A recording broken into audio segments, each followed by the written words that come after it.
Okay. So, kingdom name.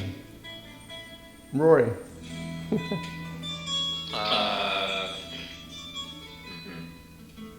Douchebag. Douchebag.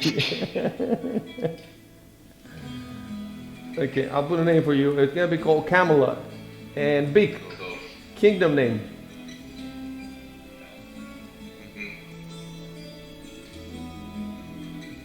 Elysium. Oh, okay, yes, that's good. Elysium. Okay, kingdom size, it says 1. We'll figure that out.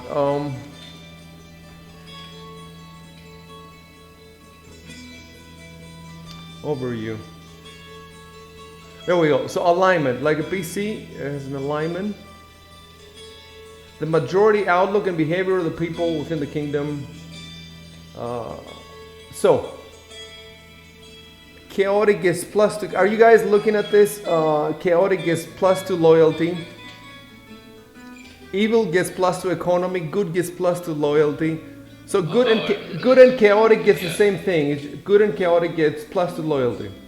And then lawful and evil gets plus 2 economy. And then neutral gets plus 2 stability. And if it's true neutral, it gets plus 4 stability. So you basically have to choose an alignment now for your kingdom. There's no point in dwelling too much on this. Neutral. Chaotic neutral. Okay, lawful neutral for Rory. And Big, you said true neutral? Big neutral. I didn't hear the first part. Chaotic. Chaotic neutral. Okay, chaotic neutral, great. So now, are we supposed to apply these?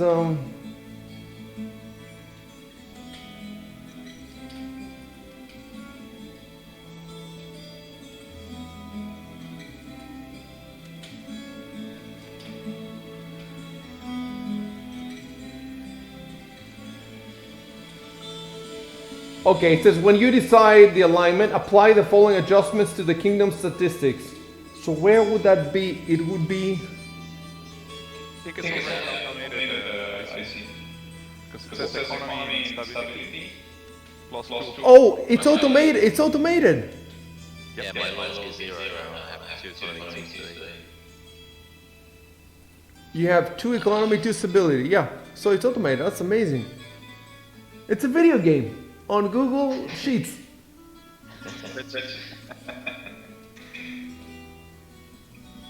Okay, now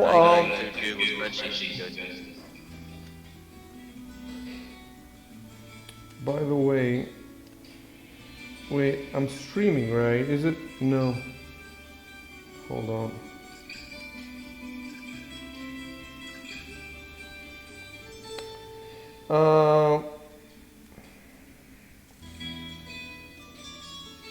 Yeah, I am streaming. Okay.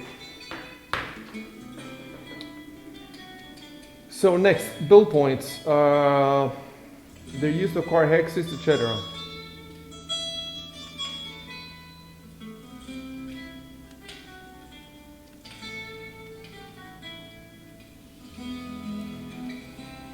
Okay, so founding a kingdom. Are we guys on the same page? You are on the D20 PFSRD side, right?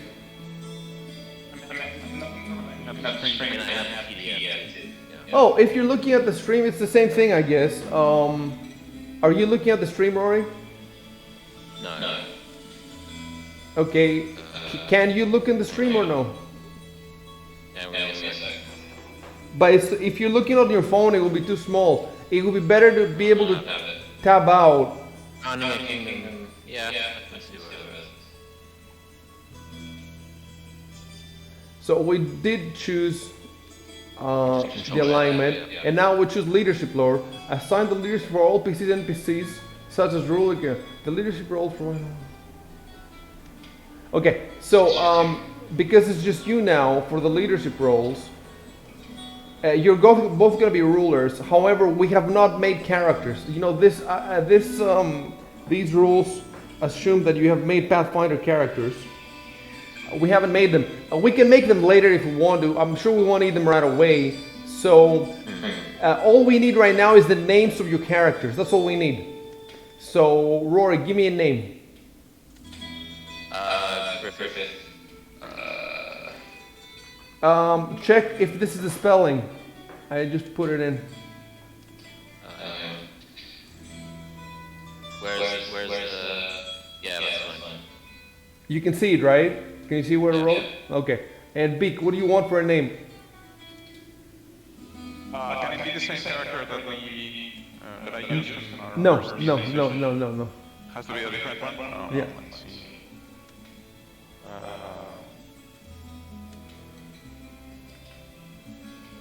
Arcturus, like Arthur in Latin. Tell me if that's correct.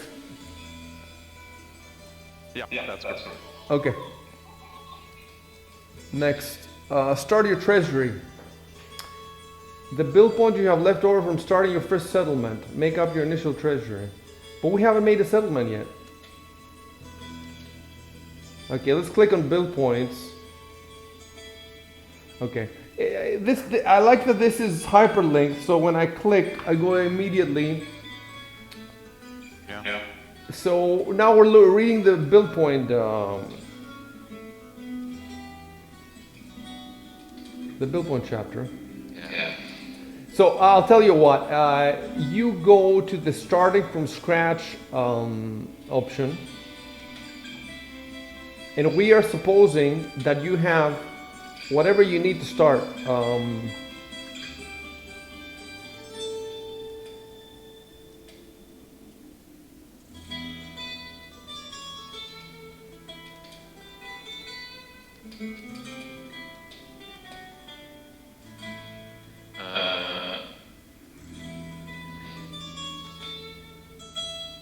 What is it? No, I'm trying to figure out how much EP means the absolute minimum. Exactly, that's exactly what I'm trying to. There's an example now. It says even building a new town with just a house and an inn costs 13 BP. If I remember correctly, you cannot just start with any building you want. There's like 3-4 buildings that you can start. One is the inn, and so you will need an inn, and I think you need a house to make the inn or something.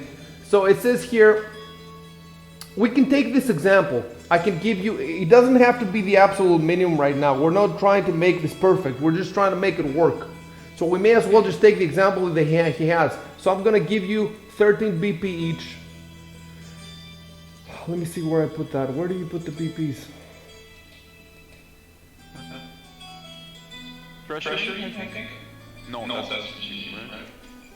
Treasury, yes, that's it. That's it. 13. I don't think I have to. Do I have to write BP? Or just 13? I'm gonna write BP for now. Let me just write BP. Oh, but if it's automated, wait. If it's automated, it's better if I leave it just 13. Okay, so you both have 13. If you want more, you can buy me games on Steam.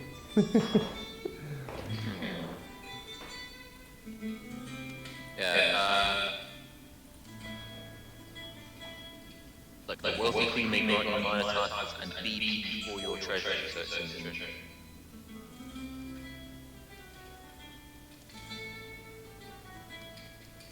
So kingdom turn sequence. The kingdom's growth depends. No.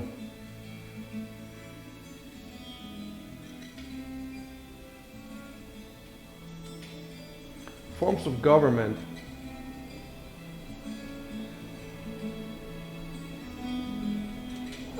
I guess we will start with autocracy for both of you. Let me see. Is there a place for that on the sheet? Government autocracy. You're already both autocracies.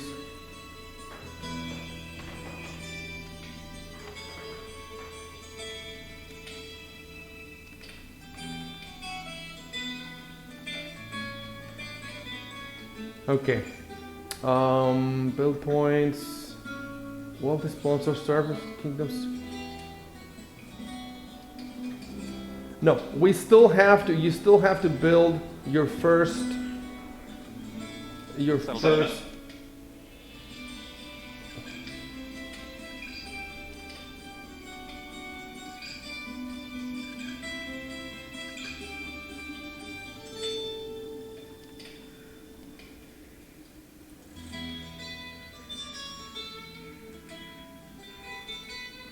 We need the first settlement rules. We need to find where.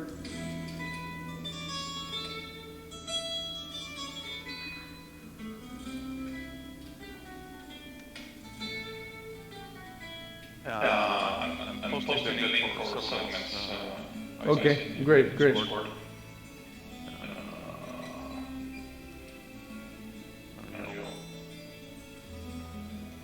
Settlements, here we go. The greatest assets, blah, blah, blah. Okay.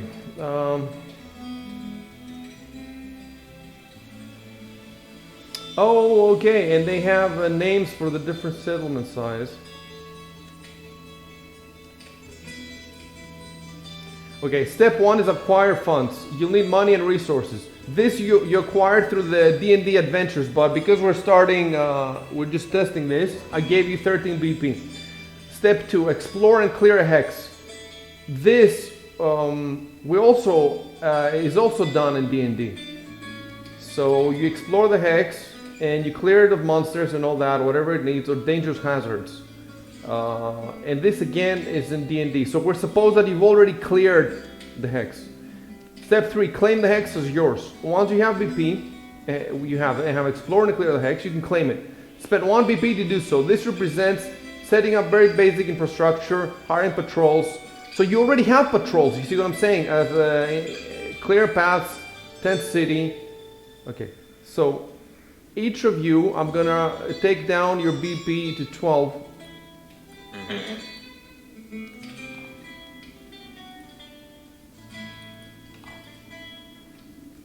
Easy come, easy go.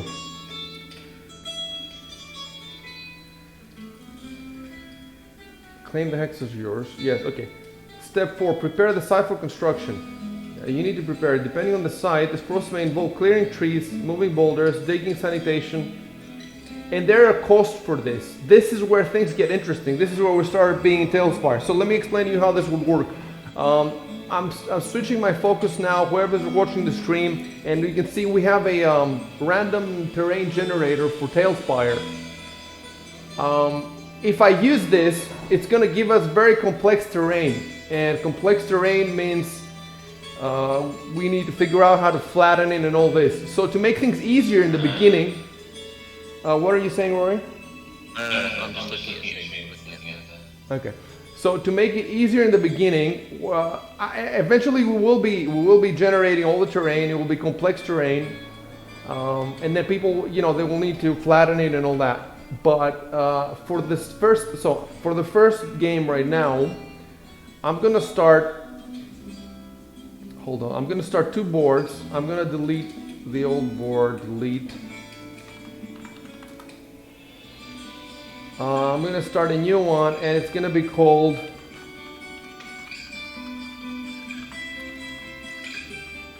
Okay, dndbattlegrounds.net. City building test 1.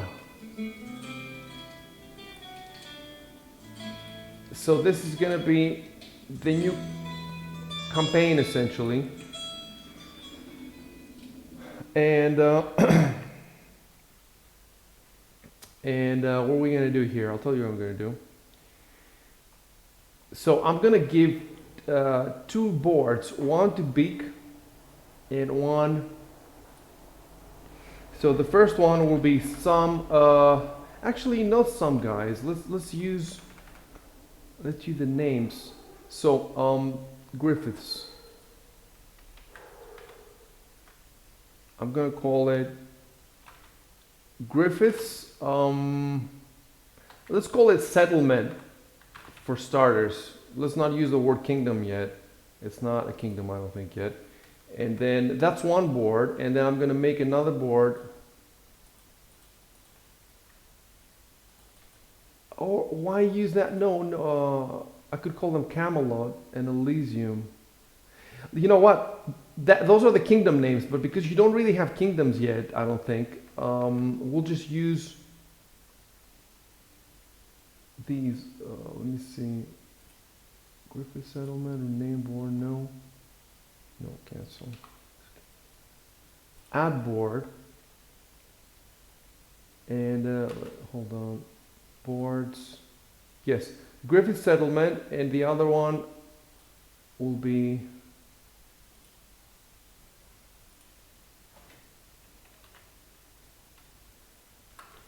our. Oh, let me just get it.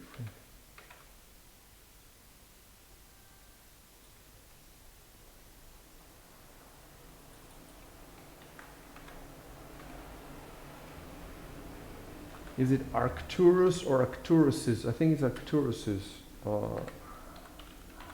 settlement. So, Without the last S. without, I think it's with two S's, no? No, in English if the word ends in S and you want to... No. There's exceptions. There's some rules where in some cases it takes an S, yes, in some cases not. And I don't know these rules, but I have a feeling for it. We can fix it later, but for now I'm giving you an S. Unless you don't want it. You don't want the S? You can pay 1 BP. Okay, so let me invite you guys to the game, players. Okay. Generate summon players. Let me see the summon. No. If the summon is if you're in other boards, no. Okay, I generate an invite code. I'm copying it, and it's great because it doesn't show it on stream. It's blacked out on stream so that people can't. Okay, so the invite code is in Discord. Now the code is visible on the stream, I think. It's shown on the stream. Yeah, anyway, invite code. Anyway, it doesn't matter. Yeah. I don't think anybody's gonna try, and if they try, we'll ban them. Is that for who? For both of us? Or? Yeah. Yes, I think it's for both of you. Oh, I'm sure it's just settlement. Okay, I'm join campaign. Okay, so you're both players. Last time we did some testing with Rory and Recoil. I made them GMs, but now I'm not gonna make you GMs. So, what happened to Rory? He left. Oh, you want me to stay on the board? You can leave the board. Oh, really? You can leave the board. Yeah. Anyway, you know what? Back.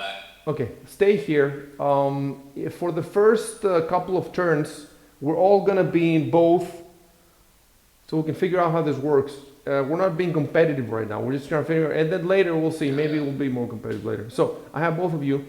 So this is who plays first. Rory plays first. We have his kingdomship first. So that means I have to go to Griffith settlement. There we go. So you don't know where your hexes are in relation to each other. Okay, you'll figure that out later. So what we need now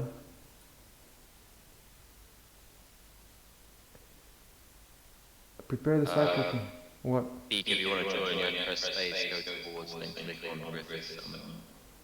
Okay. Oh, I can. No, don't do it. Don't come. Or no, come. And then later, I'm gonna test the summon players to board. So if you're in different boards, I can press a button and get you all on the same board. We'll try that later. So now, look, we're in step 4. Prepare the site for construction. However,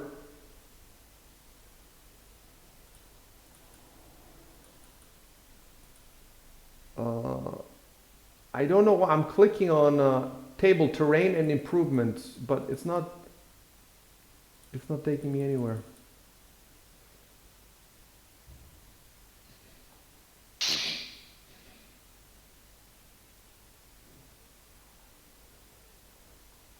We need to find this table.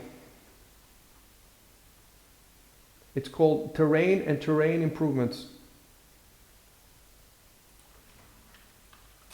Let me think.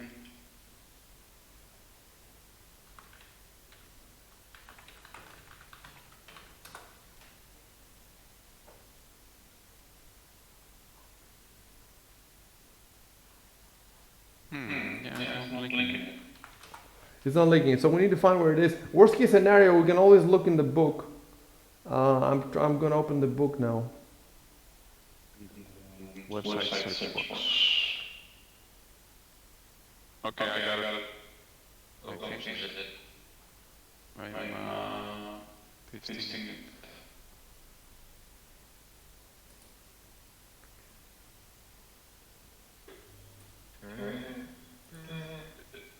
I pasted the. Okay, There. Okay. I got it. So, terrain improvements.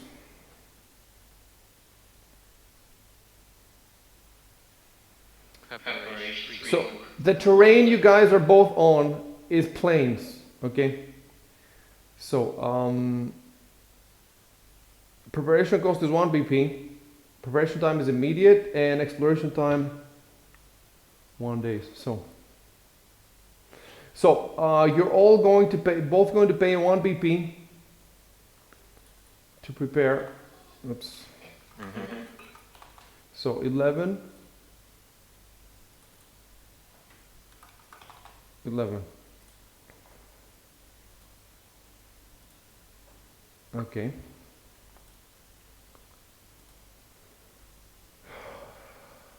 Okay, so preparation time.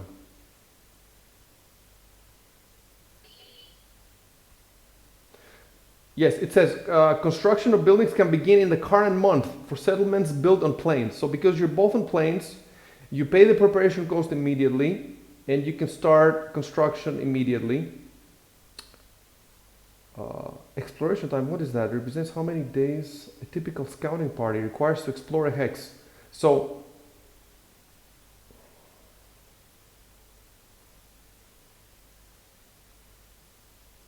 I think because your exploration is 1 day, I think that you have already explored the whole hex. So you already know what everything looks like.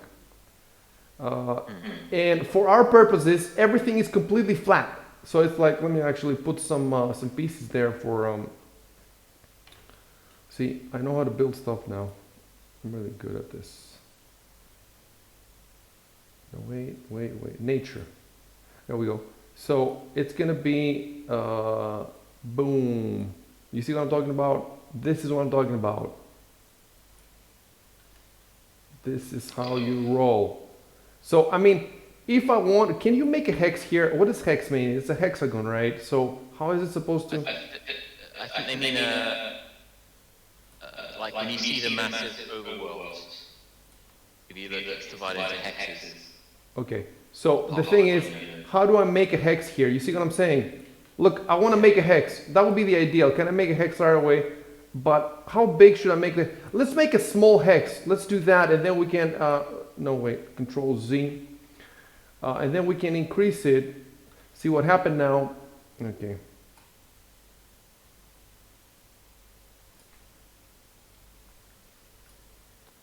I changed the build level. Escape. Boom.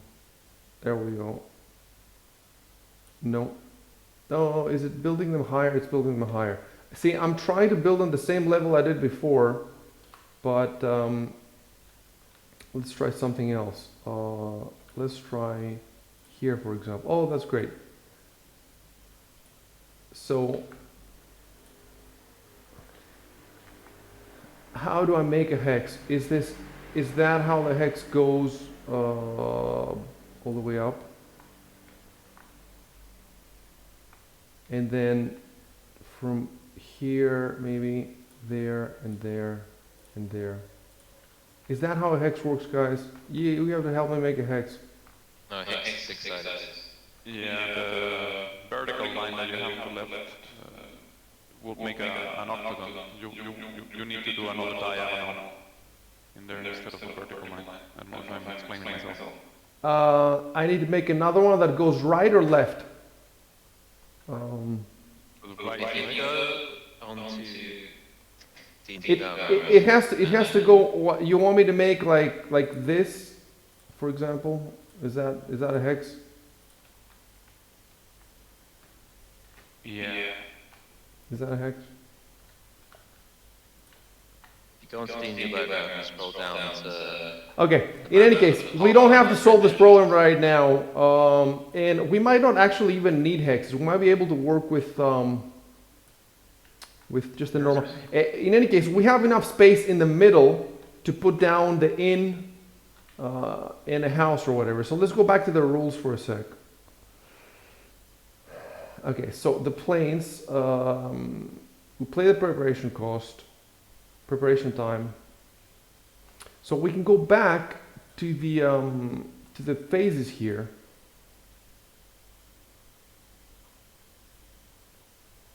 Settlements, to the settlements. Okay, step 4, prepare the site for construction.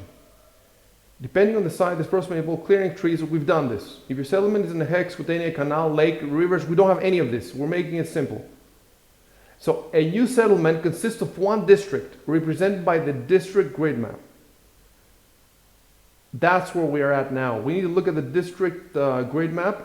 So I'm at the book now. I don't know where that would be in the HTML. I'm looking at the PDF. See if I can find it. It's meant to be like one grid is like a square mile roughly.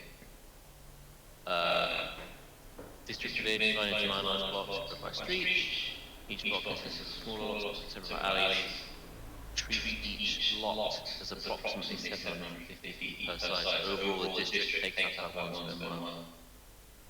Blah, blah, blah. But I don't see any grids anywhere. Wait, the grid is not in Tailspire. Go to page 226. Yes, that's what I'm talking about. You have it in the spreadsheet, I see, in the second tab of the spreadsheet. If you go to any of our Kingdom spreadsheets, Okay, now I don't know where the tabs on are. the screen, it says settlement 1. Oh, I see. In the tab, yeah, there it is. And that's the grid, So the question is, we need to translate that into Tailspire. This is like this is where we diverge from the rules, and we need to get creative. What I need.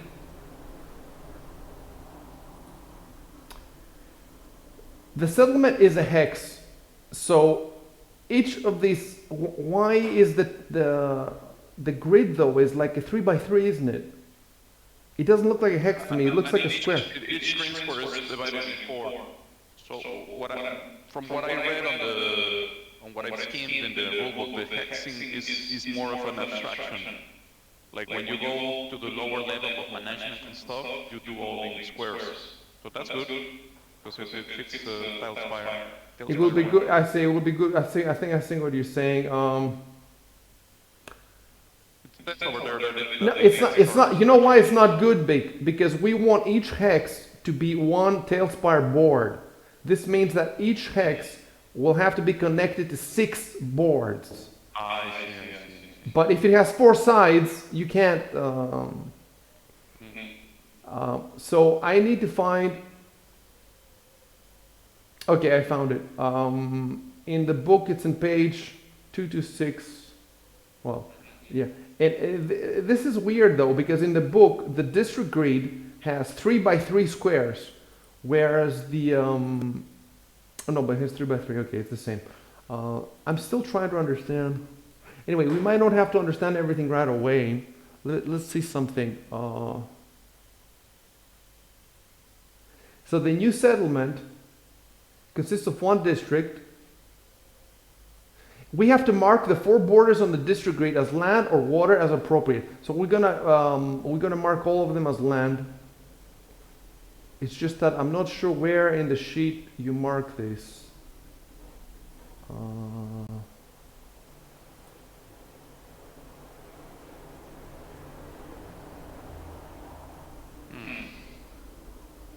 In any case, we don't absolutely have to mark this right now because we know it's all land. So if we find later where you're supposed to mark it, in the book itself, if you go to page 226 in the book, there are in the sides of the grid, there's tick boxes, and you can tick mode, river, wall, water. So in the book, it's good. The problem is with the automated sheets. I don't see where that would be in the automated sheets. This could be a, maybe could be an improvement at some point. Let's go back to, okay, so we've marked this. It's all land.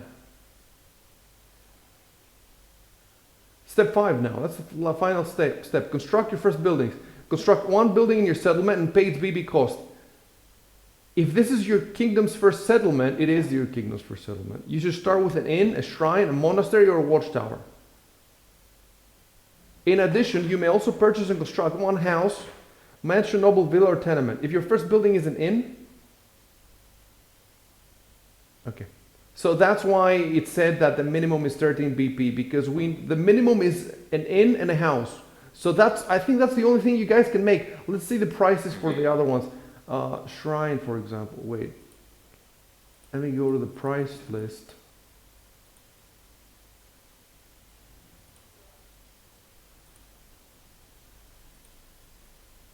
Okay, so the inn. We're gonna get all these. We're gonna get all these stats.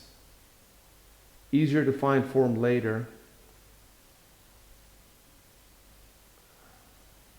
Inn. So the inn is 10. You see what I'm saying? The inn is 10, and you guys are down to what is it? 11 now. You're down to 11. So the inn is 10, and I think that the house is 1. So then the house is 3. That's why it gave you 13. It gave you 13 because the inn is 10, the house is 13. So that means you guys should have started with 15 to be able to pay. So let me look at the other options though. Your other options are shrine, monastery, or watchtower. Let's see how much that stuff costs.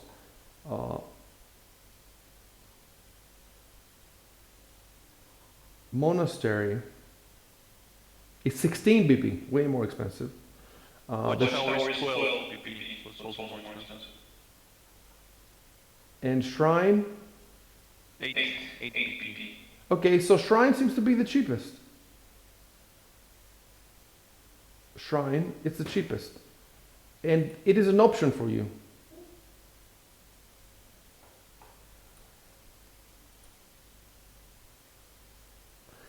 I think I should give you guys more, because if you both make the same choices right away, it's not going to be so interesting. So how about, let's do something else.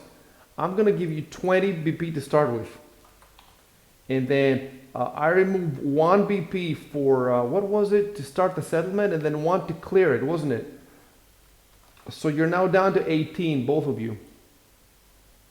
And now you have more interesting choices, because I think you can make any choice, right?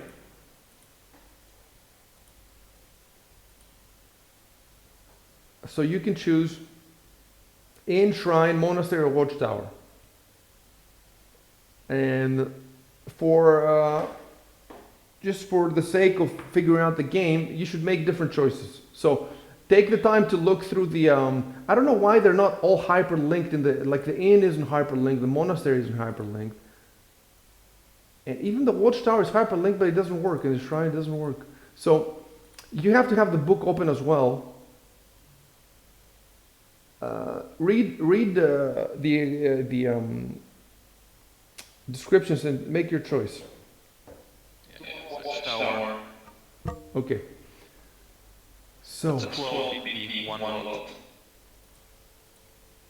okay, 12 BP. So I'm going. So you're down now to. What page should I open? It's 219. Well, it begins before that. Okay. 215, but yeah, the watchtower and So the watchtower and the shrine are in 219. I have 11 BP there. oh wait. I should not remove the money because I think there's automation. So I'm gonna go back to your kingdom, and I'm gonna give you the 18 you had. Beak, and then I'm gonna go to the settlement, and there's a drop down menu, so I just choose that's actually gonna I just choose watchtower, and now did it no, the treasury is still 18. Oh, I have to put the quantity, so I just put 1 the quantity, and nope, you still have 18 BP. Isn't the first building free? I remember reading that in the rules. First building you make each turn is a cost or something like that. No, I've never read anything like that. Have you read anything like that? which page? It says construct 1 building and pay its VP cost. So you have to pay its VP cost. Mm-hmm. So,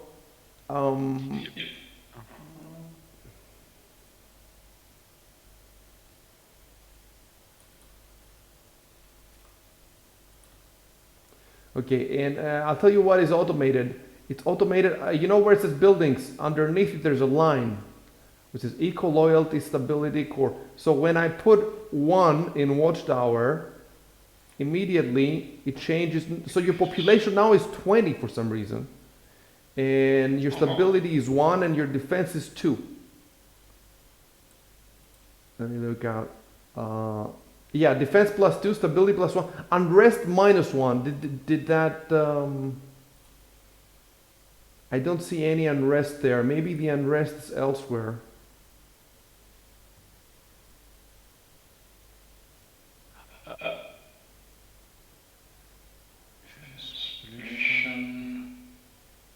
It's weird because I see population 10 on top of the spreadsheet. I see it too. It's weird.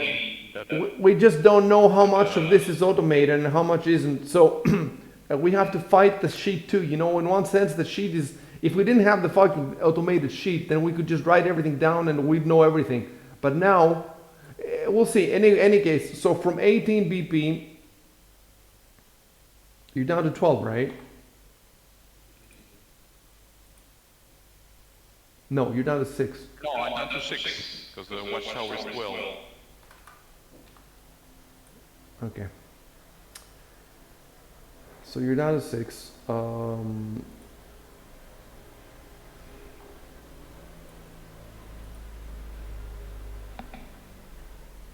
So we have now Rory. He has to choose between inn, shrine, and monastery.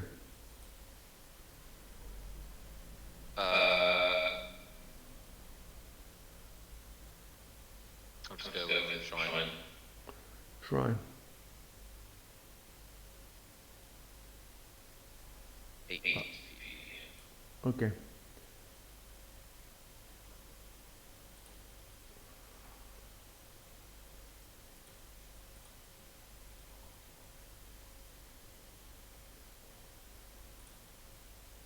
It's complicated because I've added a lot of buildings to the game, and these are not in the sheet, obviously. But for the time being, we'll just build whatever is on the sheet. So shrine 1, and your population is 10 apparently. Oh, but look, the population in the shrine is 10, but it's 5 upstairs. So I don't know what that number is. So that's automated. It looks like it's automated. Same thing happened with my sheet, like I supposed to have 20 population, but at the top it says 10. So now you have 10 BP, Rory. And So in addition, you may also purchase and construct your first building, construct one, and you settlement pay this. In addition, you may also purchase and construct one house, mansion, noble villa, or tenement. See, it says you may also, so I don't know, you may also not. If your first building is an inn, you must construct a house or tenement because they require it, but none of your first buildings is an inn, so it doesn't matter to us. When you complete these steps, you founded your settlement. This is your first, is to consider your kingdom's capital city. So, it is a kingdom, so let me really quickly change the name of the boards to Camelot.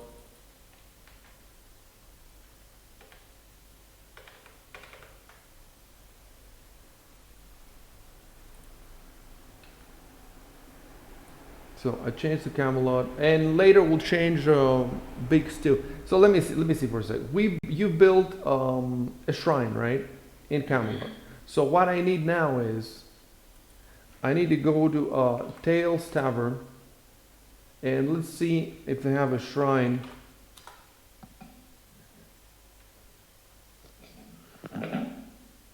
They have a remote desert shrine. It doesn't look good for us. They have a shrine of evil. They have, we could always, okay, a shrine is not a temple. We could always use, I saw a shrine the other day. It was like a druid shrine. Okay, there's another website, it's called Tales Bazaar.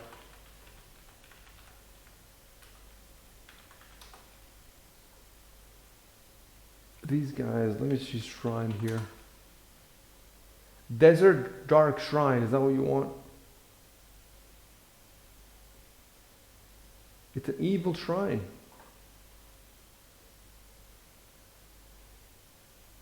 Modular Fandalian Shrine Luck.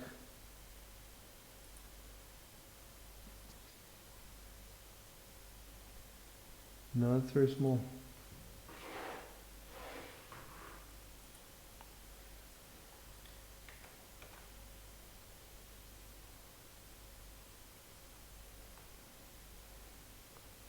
Chev is up. I don't know if he's watching the stream. You want to play, Chev? Are you up? If you want to play, let me just tag him because he was supposed to play.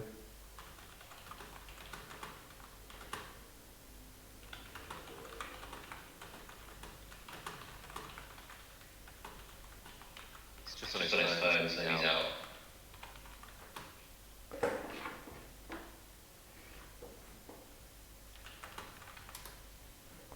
So anyway, I put a mention in the Discord in case he wants to play.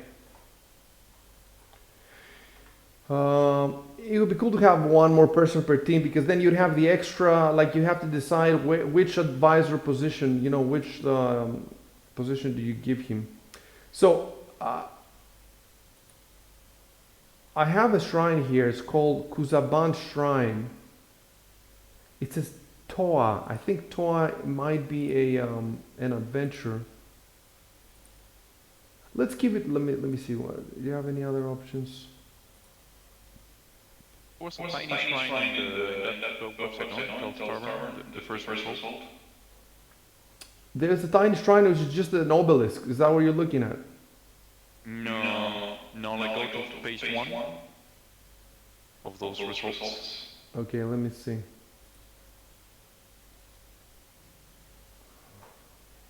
Oh, there's a magical shrines, altars, and temple templates. I don't know if that's good.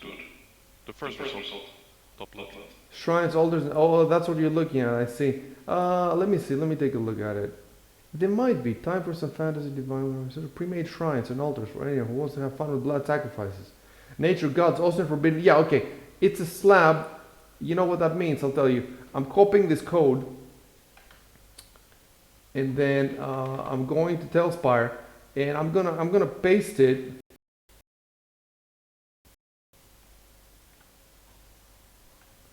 I'm gonna paste it. Boom. So you see it, right?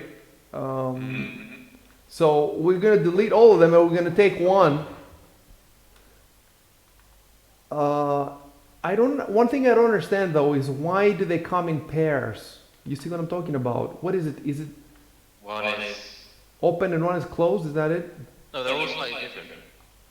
Oh, they're all okay, guys. Just to tell you, if From the other side. with the Q and E, if you create Q and E, you can rotate. You'll see his middle mouse click. Yeah. I prefer Q and E. Okay, so which one of these do you want, Rory? How do I tag? Okay. Press the K button. I want to see what happens when you press K. Does anything happen? Nothing. Okay. Go for the one with the skulls and the red one. Oh, I know how. I know how you can tell. You can show me. I'll give you your character. First of all, what class is your character going to be? Fighter. Okay, a fighter. So I'm gonna give you a warrior. I'm gonna give you this guy. Boom. Can you see the guy? Where? Hold on. Let me right click on him and then I want to give him to GM tools, player permission, some guy. Oh, yeah. So now you should be able to show me this way. How do I change his? He can't fly. I didn't say he can fly. Okay. Okay, now move him away from there. Move him away. You've chosen poorly. Move further away. You have to move. Okay, and now build mode. Okay, stop moving him around because you're my concentration. Destroy my concentration.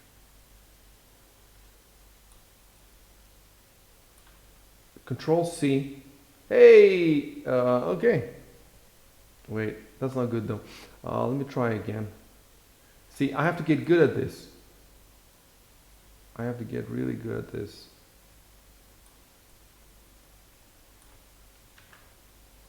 I don't understand why. Do you see what's happening, guys? Can you see? Look. Why did I not copy the in any case, I think there is a solution. I can just delete these pieces. Let me see. Boom. Oh no. Okay. Hold on. I think I know how to do. Is this it? This is it? No. That's it. Did it. So now, boom, and boom. I just need to get good at this because we cannot spend, hours.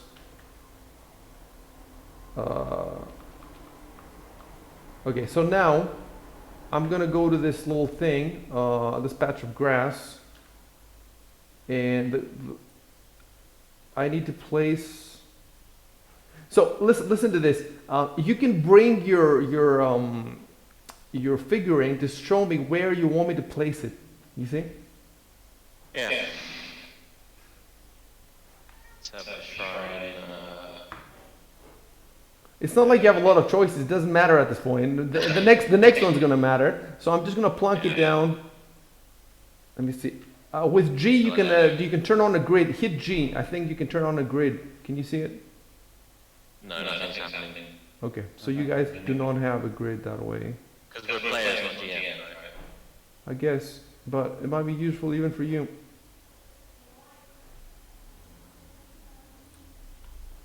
That's fine. Okay, so now you can put your character near the shrine, because it matters where he is, Hold on, and put your character on the shrine. You know what I'm saying? On the steps.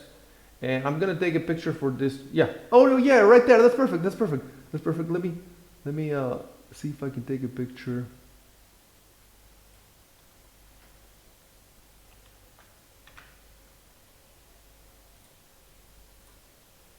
We don't even have. Oh, we have a name. Okay.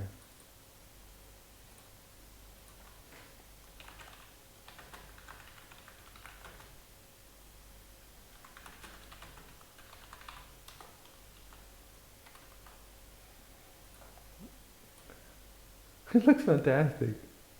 I mean, it looks better than any video game in this genre. No video game in this genre has this. Let me explain to you something. Everything in the shrine is destructible. Everything is movable. You can turn the torches on and off. You can add. Let's say you buy a sleeping bag. You can put it on the ground in front of. I have to type this on this because people don't understand. I have to type this on Discord.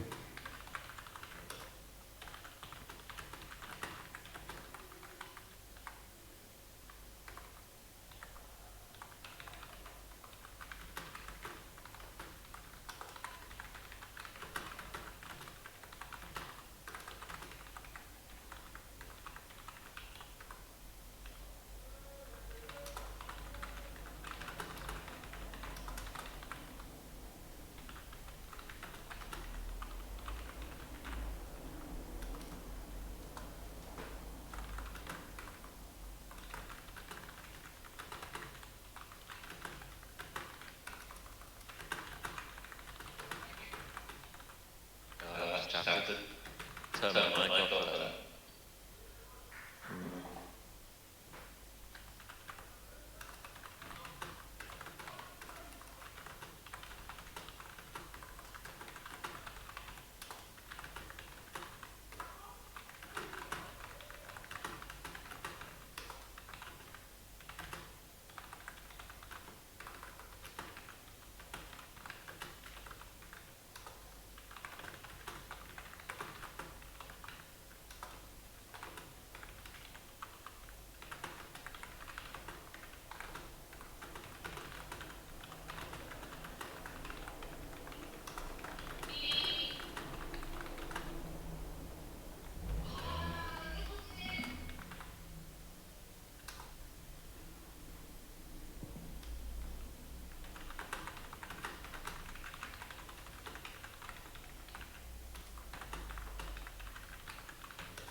Okay, I posted my little lecture.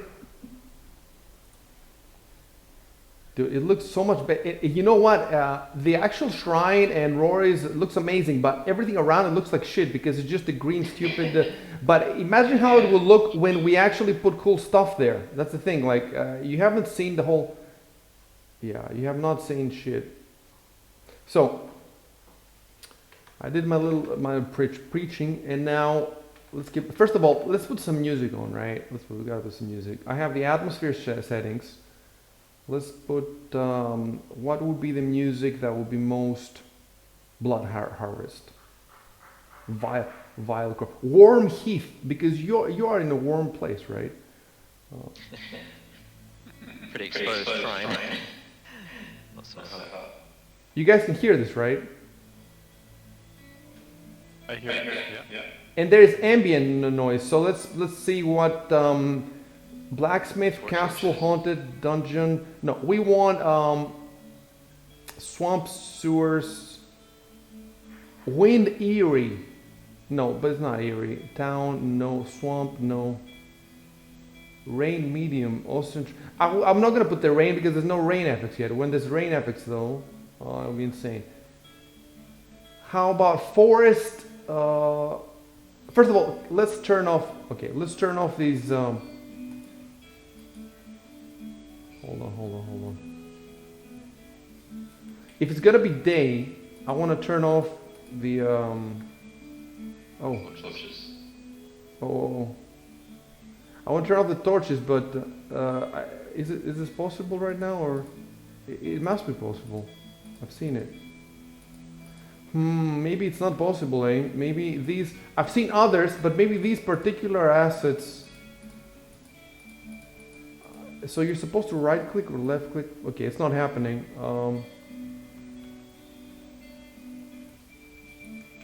Okay, let's say that these torches burn all day.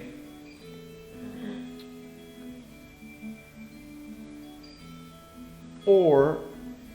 Yeah, it'll burn all day. And let me choose...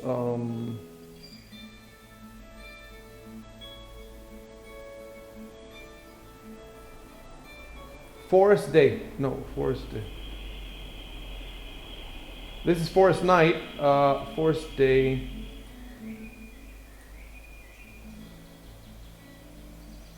Okay. And you know, in the future, the game comes with some effects and some music and some sound, but in the future you'll be able to just add, you know, whole collections. You'll have whatever you want. Okay, so what I need to do now is just delete all the other shrine stuff. It's cool that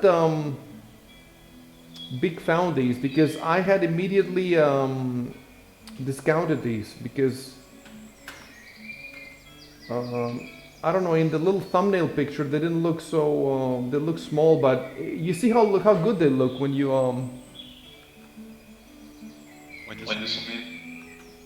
Okay, I'm trying now to find...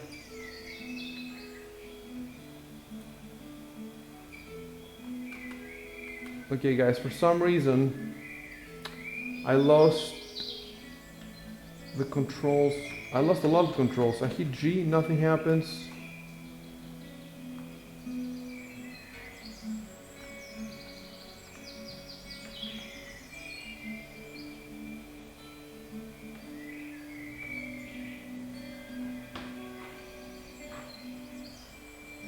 For some reason I've lost my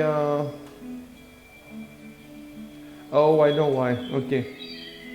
Because I had chosen the... is that it? I had chosen... Yes. Because I had chosen the figurines, the miniatures, to give to Rory. I lost my building controls, and now I had to... Okay. Now I got my building controls back, and I need to...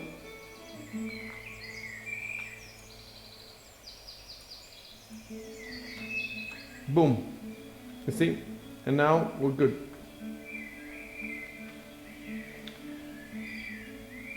You know what I would like to do? I would like to complete Rory's green field so that it doesn't look like Tetris, you know. I see. So, I suppose we need to place Rory's shrine in the spreadsheet. I have done that. I have done that. I think I have done that. Oh. But I mean, in those 3x3 square, the green cell. Oh, I see what you're saying. I don't know. I don't think so. We're trying to get rid of that. We're trying to replace that that grid with Tailspire. I don't know exactly how we're going to do it, but you know, we are doing it. I want to give Rory... Let's start with giving him just a square.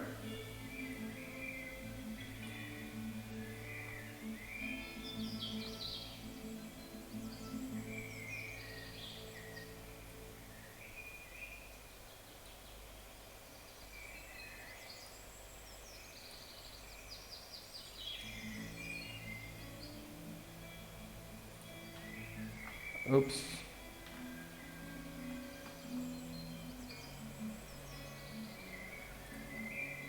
See, that last, you see what's happening here? I don't know if you see what's happening. You can read, you can, so you click it and hold control and move it down. Okay, finally. Okay, so that side is done. Let me do this side now. The bottom of the board looks like a carpet, like you're in your house.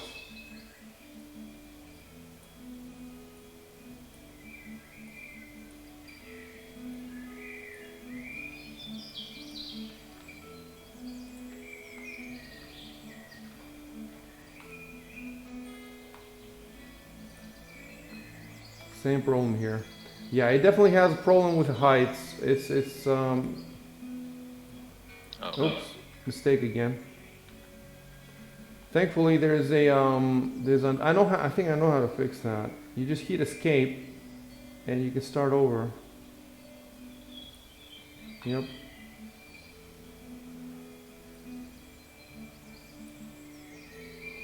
There we go.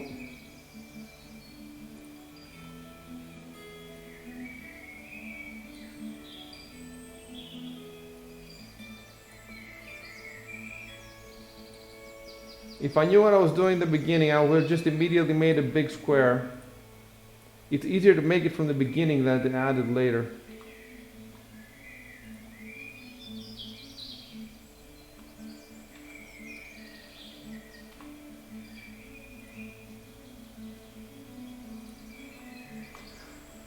There we go. Okay, and well, I'll give you another row. There we go, finally. Okay. I don't really want to leave this screen and go back to looking at rules, but I have to. So let's go back to rules. I have so many tabs open. Like I have so many tabs open. I have different pages of rules. I have the books, the sheets, the two tailspire sites. Okay. Construct your first building. Construct one building, your settlement, and pay. If it's, in addition, you may also purchase. No, there's no may. That's it. You just have the shrine. So now we are switching to beaks. So let me try to summon you to this other board. And the other board can have different music, man. That's insane, isn't it? It can have everything. The atmosphere can be completely different. So, I mean, the other board. Let me summon people here.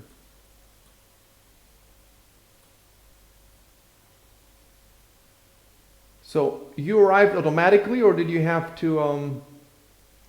No. Okay, so Beak, what kind of character do you want? You broke off. What? What kind of character do you want? You can choose all the classes. You know, it can be a. Right.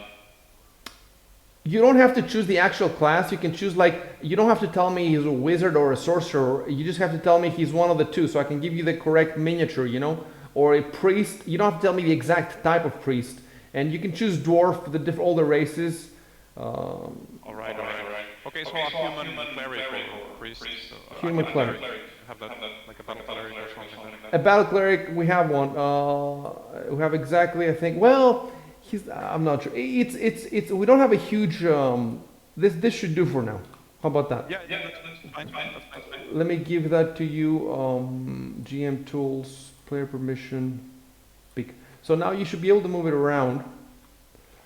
See that Rory's Rory's spider has disappeared. That's because it's a different board. But I think there's a way to make the pieces persistent. It's called across. This piece has a lot of detail, doesn't it? It's a really nice piece. So let me fix the name of your kingdom.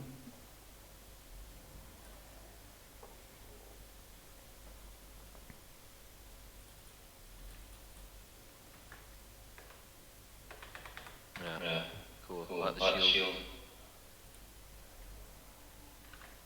Okay, we fixed the name of the. So now when I hit boards, I can see Camelot Elysium. That's fantastic. That is fantastic. And I can have as many as I want. So it could be more players. It could be. And now I want to give you first of all the green space that I gave to. But now we're gonna make it like. Look how fast we can make it this time. Boom. That's it. You see what I'm talking about? We're already getting better. And now I'm going to give you music immediately. I'm going to give you the same music to start with. I'll be back in a second. Yep.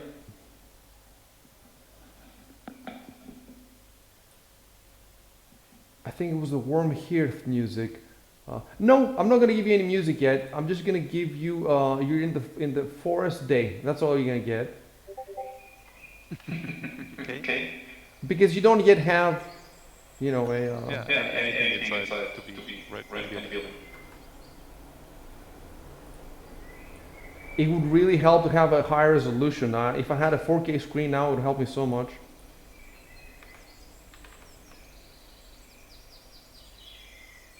So Chev is asking for anybody to join. Hold on a sec, I'm looking at something.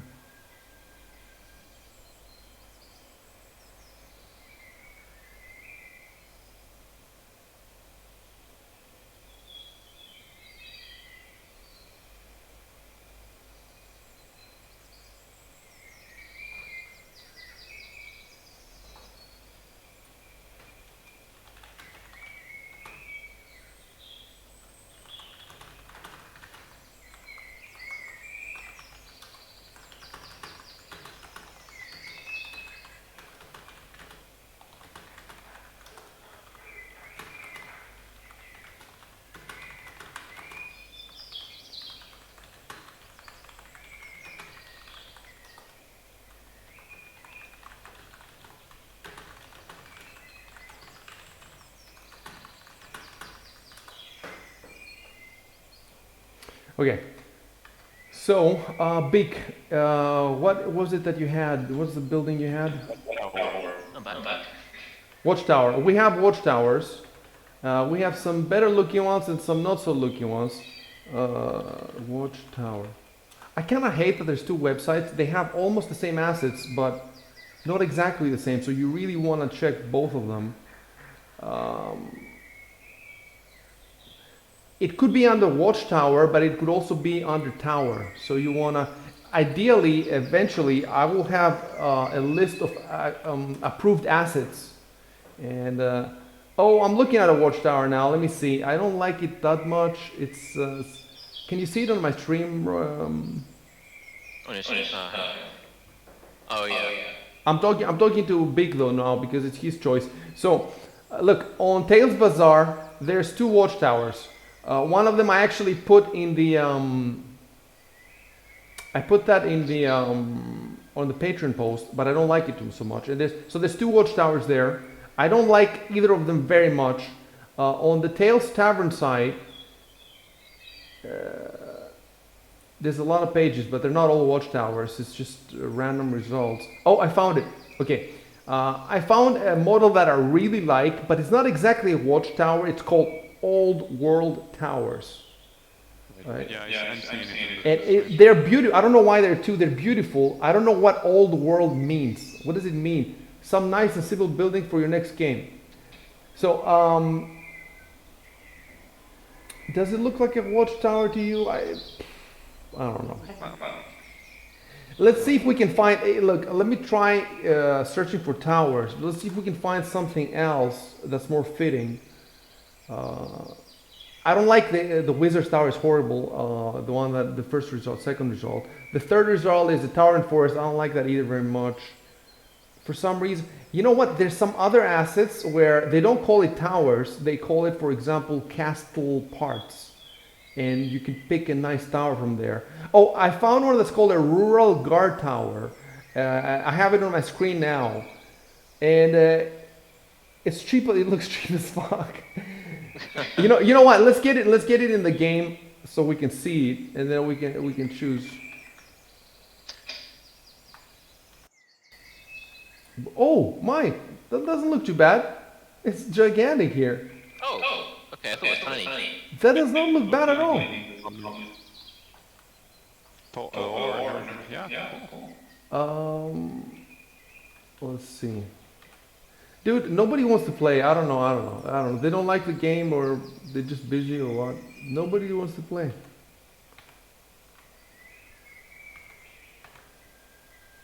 Let me take another look just in case there is anything. It might just be online busy. It is Oh, Sunday. you can go inside it. Yeah, kind of. Hang on. Use that green icon bar on the right. Slide it down and start to see inside.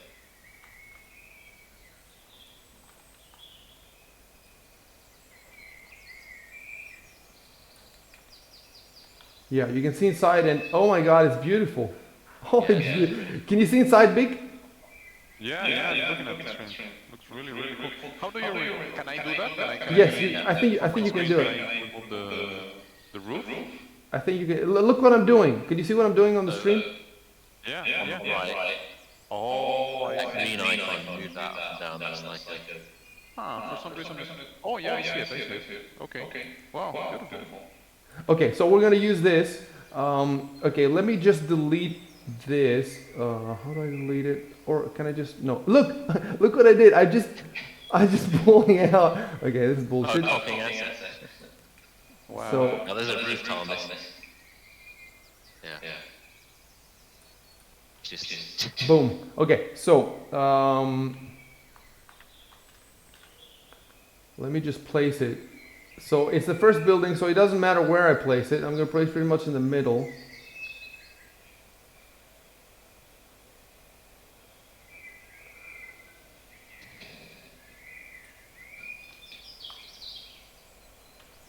This is so insane. Like, how you're moving him. Hold on. Stay there where you are.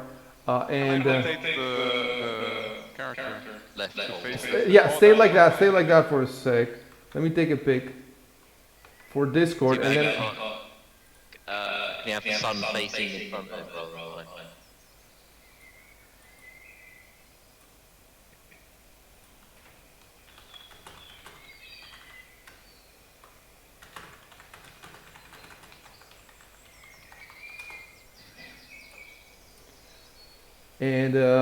and then let me. What I want to do is, I want to take a picture with you inside. Can you go to the top floor? Yeah. Just jumping over. He's flying. Boom. Right. We'll take a picture of every floor, and I'll put it on Discord. What would you call the top floor? What? I didn't hear you. Is it, the top floor? Is it like? What does it look like? Does it look like his? It's like living quarters. Is it his bed? 2 beds and a table and shelf utensils. I think you're right, yeah.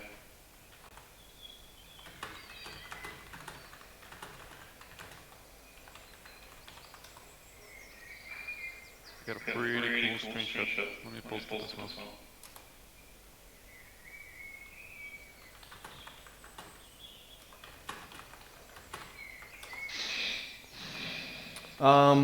If you're gonna put a screenshot of the same, okay, yeah, go ahead, and I'll go on the lower floor.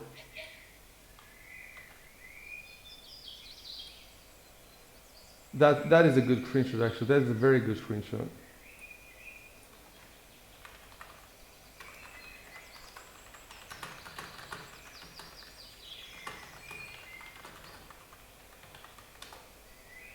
Hang on, how come the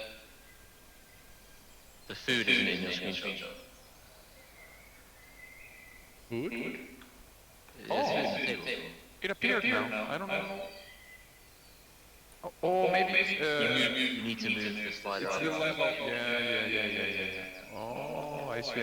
Yeah. Take another picture and put it back. Take another picture and put it back. Yeah, Put it there, and we'll explain to people what happened.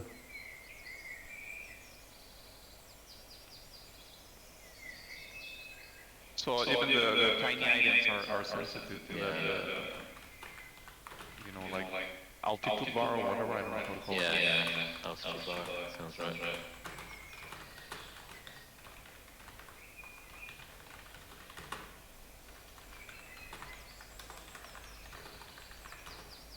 But even the candles are very detailed.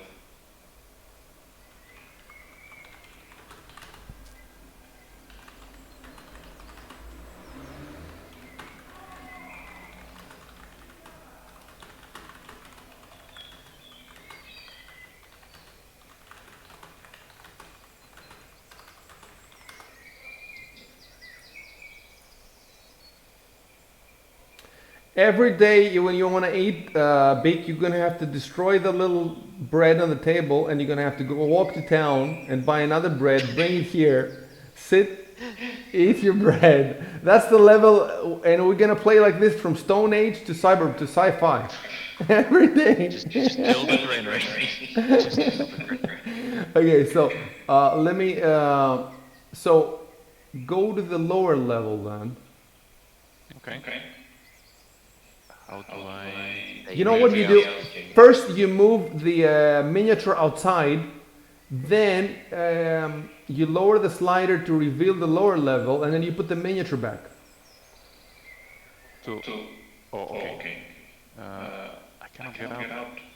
Let me try to remove the. You can move the height. Is that the problem? Yeah, I don't know how to move the height of my character. I can actually control. Yeah, but it doesn't go out. I cannot go beyond the walls. Hang on. There it is. Okay, there it is. I shake him out. Please. Okay. So to the lower level, I think. Yes, go to the lower level.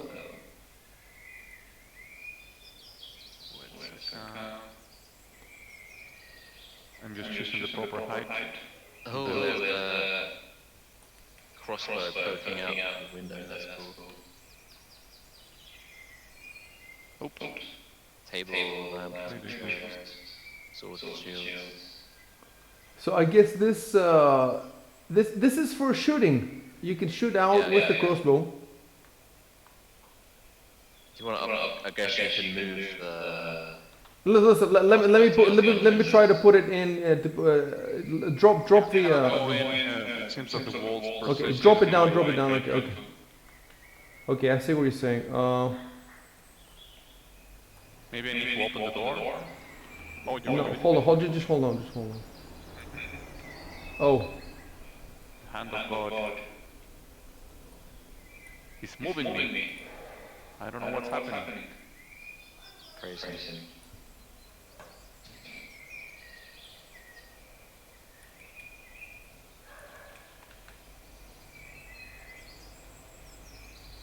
yeah, you're right. So it doesn't seem like you can get in. Open the door.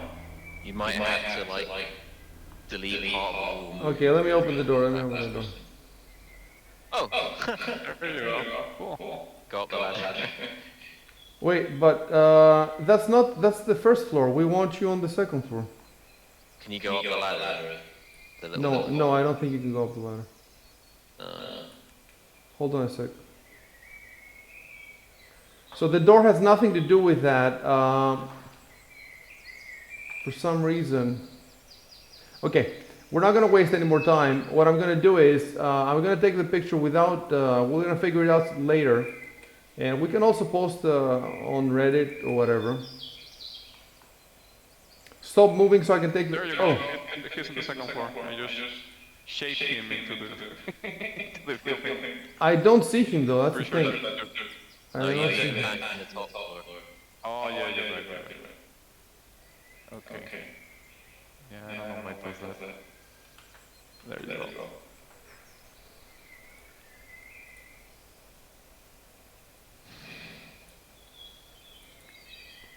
Now you can go on the first, so we can take the picture of the first.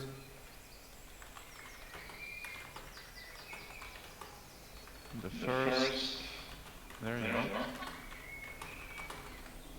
I'm studying.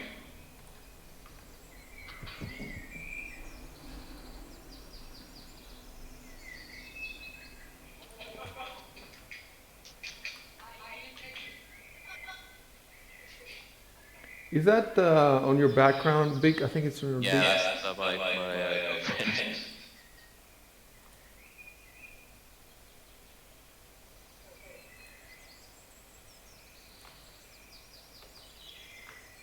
I think the first floor has backpack, bedroll, backpack, official papers like orders. Let me type that. Oh, that's really cool. Yeah. Armor and some supplies.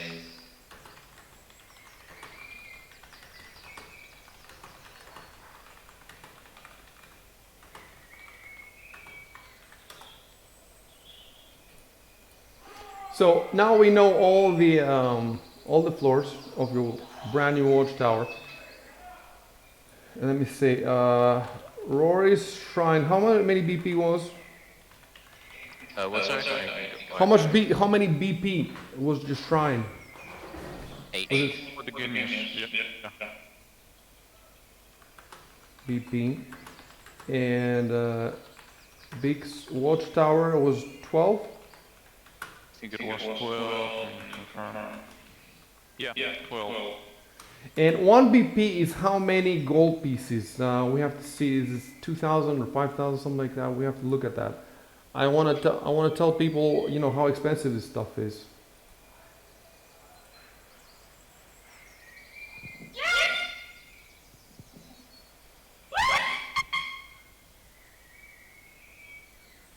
This is coming from you, Rory?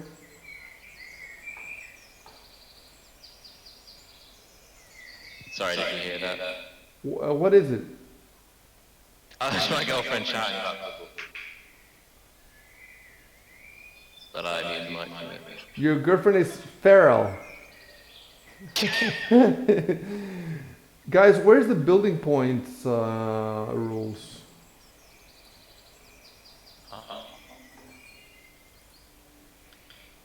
Well, it's good news. England lost. Thank God. Anyway.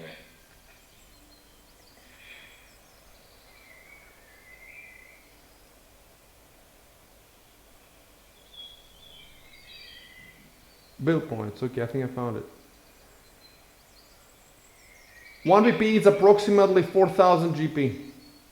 Yeah. Quite a bit of gold. The shrine was 16,000. Oh no, sorry, I got totally wrong. 32,000.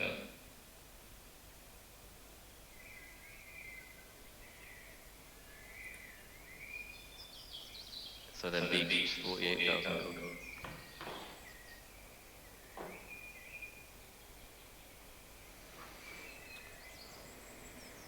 Okay.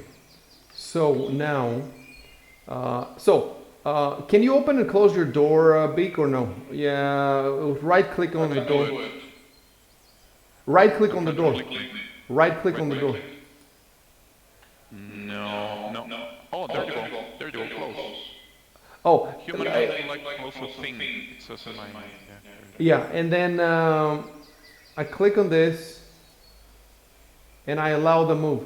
You see what I'm saying? So when you want to open or close the door, you can do it this way. I see. And when you're not in, I set, for me at least, I set the view height very high so that I can see the whole building, you know.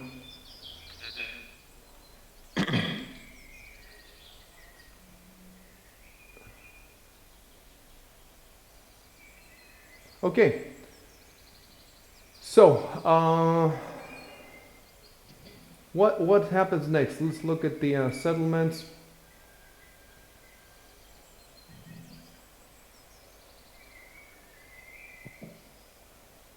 Okay, so this is your kingdom's capital cities.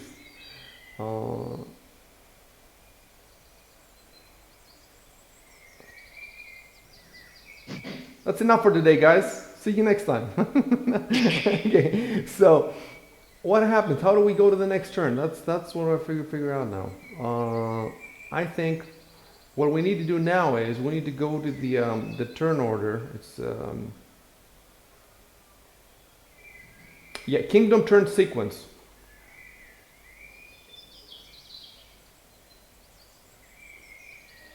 Kingdom turn sequence. I'm looking at it now. A kingdom, there's 4 phases, which together make 1 turn, 1 month of game time. So the first is upkeep. So now so now it's back to Rory. Let me look at the board. Okay, what page? Upkeep, did you say? 1 sec, I will tell you.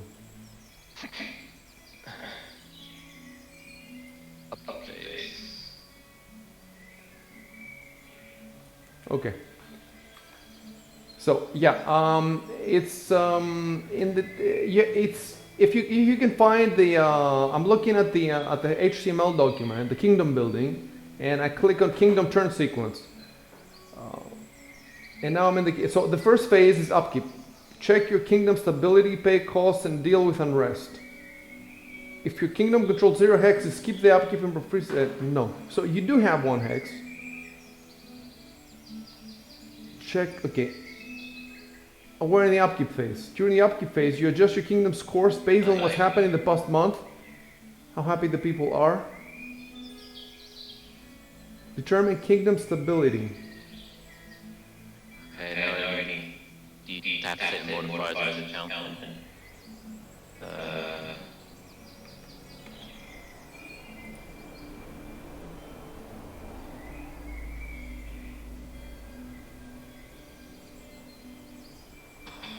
Dude, I'm really lost. yeah. Stability roll. Let's see if that. There's an example in there. Example, this is the ruler of a kingdom with a size 30. My control DC, what is it? Control DC. Dice check, isn't it?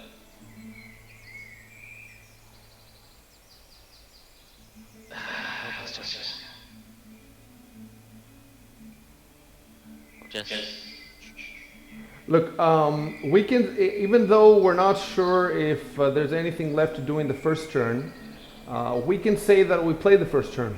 So it's okay to make some mistakes in the first few turns. And then if we want, we just start over if we want to fix the mistakes. So we play the first turn. This is the second turn. It's Rory's turn. And the first phase is the upkeep phase. So during the upkeep phase, you adjust your kingdom's course based on what happened last month. Step 1, determine kingdom stability. Attempt a stability check. If you succeed, unrest decreases by 1.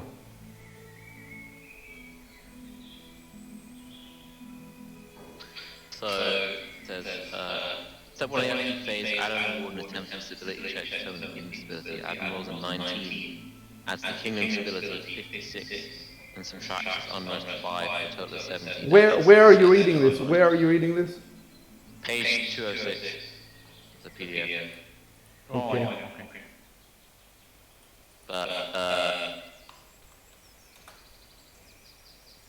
But what like okay, so 70 is a success. How do you what's a fail then? Look, we need this to read the how do you make the checks? We haven't read yet.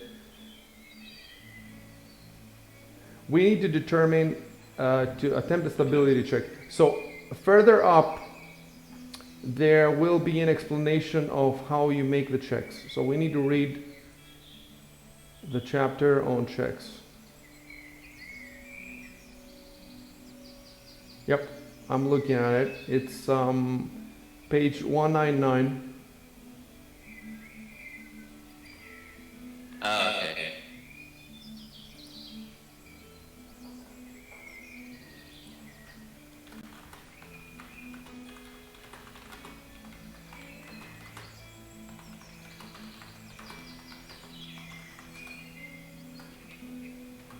Kingdom check. A kingdom has 3 attributes: economic, loyalty, and stability. Your kingdom initial force in each of these attributes is 0, plus modifiers for kingdom alignment.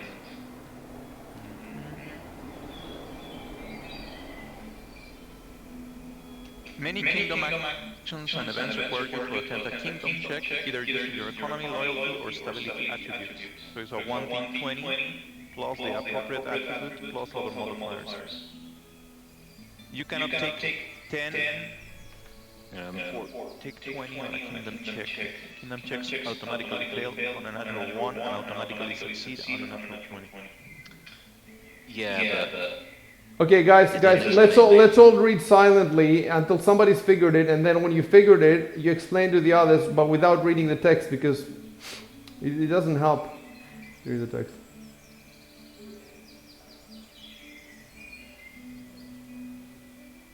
So, okay, we figured something out. In each of the, look, the kingdom check has 3 attributes: economy, loyalty, stability. But each of these are scores start with 0. So you have 0 in all 3 of them. Plus modifiers from the alignment, bonus provided by leaders, but you don't have any leaders, and any other modifiers. We don't have any other modifiers. So your scores, what? Okay, I think so it says, Jessica's rule of kingdom is size 30, control DC is 60. So she has to roll 60 or higher. And then if you see my kingdom sheet, Why are you saying she? Who is she? It's just an example they give you. Oh, okay. In the website, I see. In the website, there's an example that they are giving you. Okay. Okay, let me give me a second to read the example.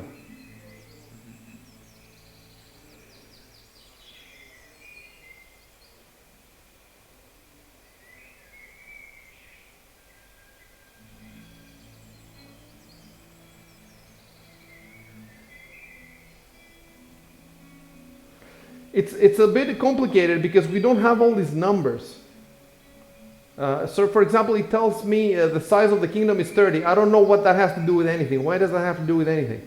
When I'm looking at the rules,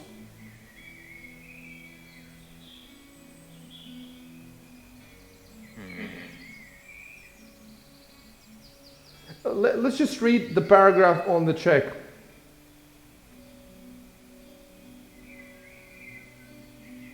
Yeah, it's much easier if you just look in the paragraph in the on page 199. Of course, we're going to check the example later, but let's start with the easier part. So your check is 1d20 plus the attribute, but the attribute is 0. So your stability attribute is 0, 1d20 plus 0, plus other modifiers.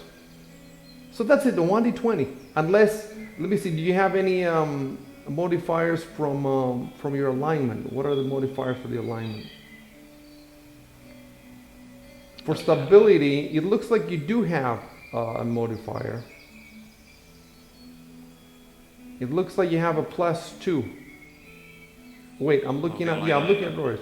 It looks like you have a +2. So the way I'm seeing it now is 1d20 plus 2. So let me look at the stability.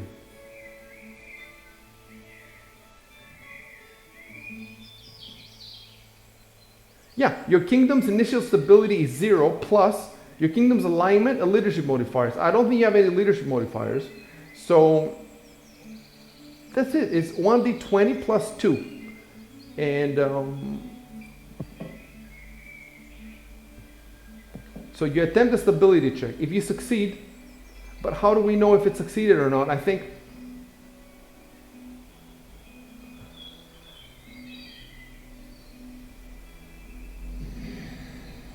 yeah, we just don't know. How do we know? Okay, so it's 1d20 plus 2. So let's say you roll 5. 5 plus 2 is 7.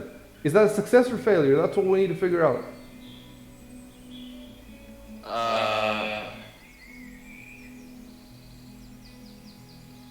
I think it seems like it was based on the what's your total control DC, I see. which is 20. So therefore, Let me look at the control DC explanation.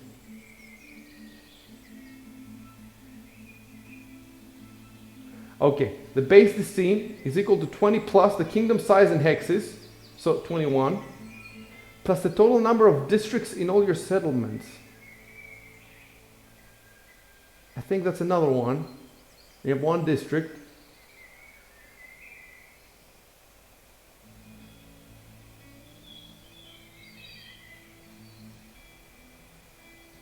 I guess it's 22 then. So the way I get it, the base DC is 20 plus 22 is your control DC. But let me see, is that in your Oh, okay. Yeah. So if you go to your sheet, at the top it says control DC. Its base is 20 plus size. I have to put the size in, so I'm putting it 1 plus districts. I think that's another one, and other is 0 right now. So the control DC is 22.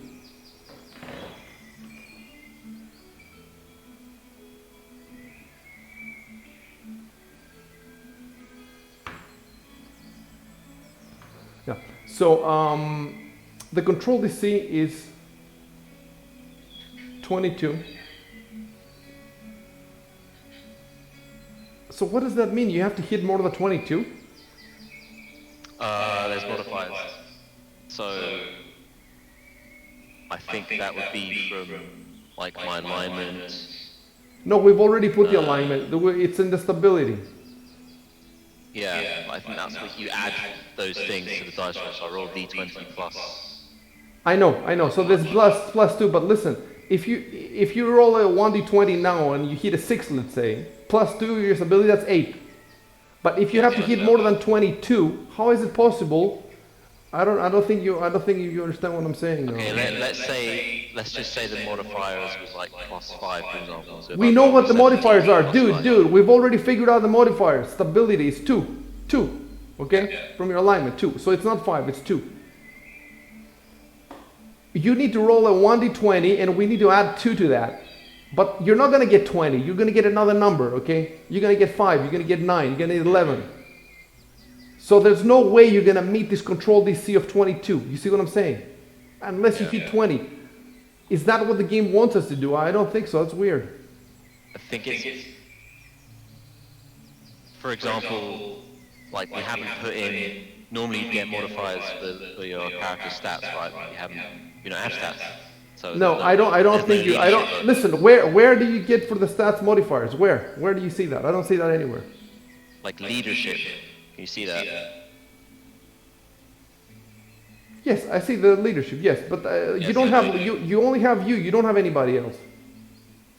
I know, but I'm sure read in the rules. It's like, oh, add your charisma. Okay, you can see it there on the sheet if you click. Okay, so can you see? Can you click on the sheet and see it, Rory? If you click on your name, wait, no, on leadership, no, on your name. Where did I click? No, you click on ruler, position ruler. Choose one click next. Add your charisma by attachment.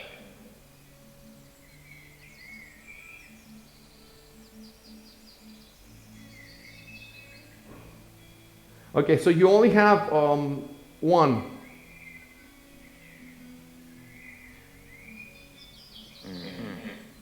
Okay, listen how easy we can make it. You only get that bonus if you have a charisma modifier. But let's just say you don't. Let's just say your charisma is pretty low and you have 0. Okay. So that's 0 there. All those are zeros. It says if you have the leadership fit, you don't have the leadership fit. So we don't even have to look that up. If you marry someone of equal station, no, you don't marry anybody. Vacancy, kingdom without a ruler, no. So all these are 0 for our purposes. Let me just put there 0 anyway. There we go, 3 zeros. We're still not. Anyway, we can make mistakes. So you know what we're gonna do? We're gonna roll the thing the way we understand it right now, even if it might be wrong. So let's get back to the board. And let's roll the dice. I don't know how you can roll. So I'm clicking on 1. Can you see this? Where? I've clicked on the 1d20. Can you let me see? Maybe I can give it to you.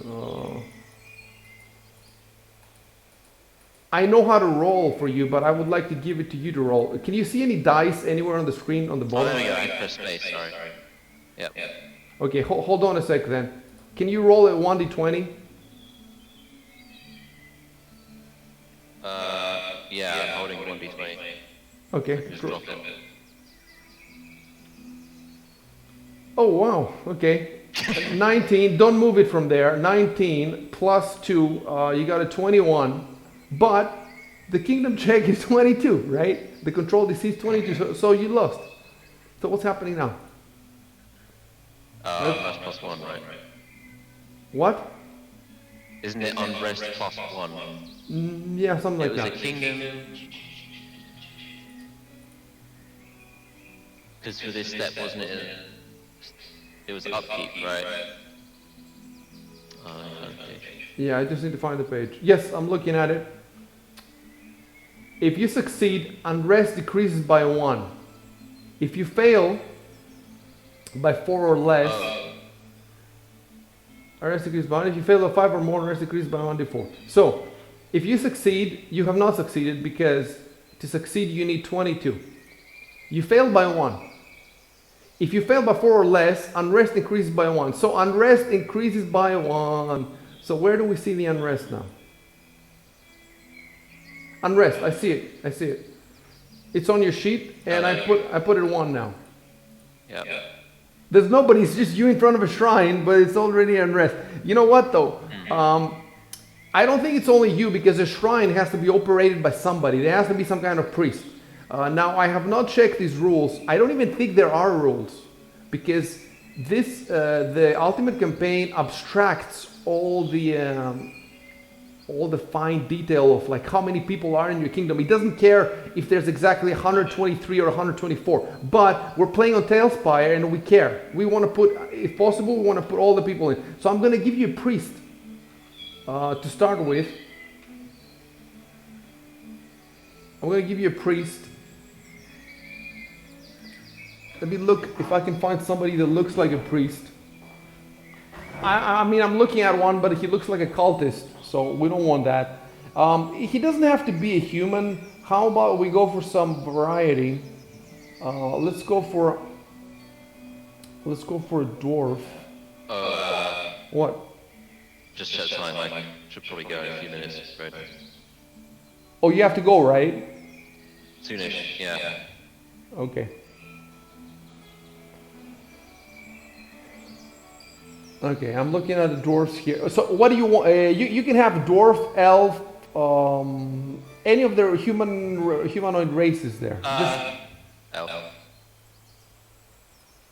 Okay.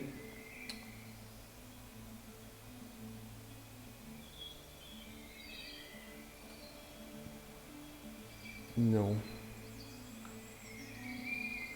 I want to see one that looks like a priest.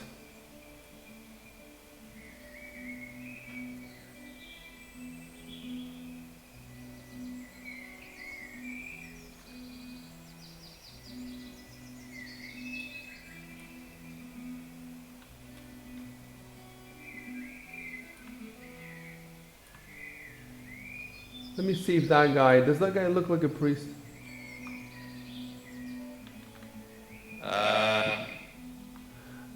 You know, let me try.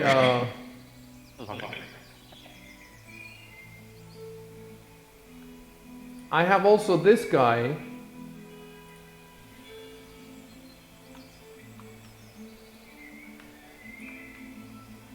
I don't know if he looks like a priest. Let me hold on. I have this woman too. This woman look.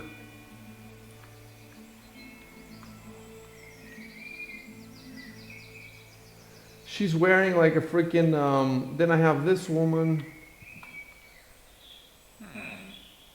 I don't see the women for some reason. Maybe because they're not on top of the tiles. Really? Oh, there they go. Now I see them. What about now? Yeah, I see them. Yeah.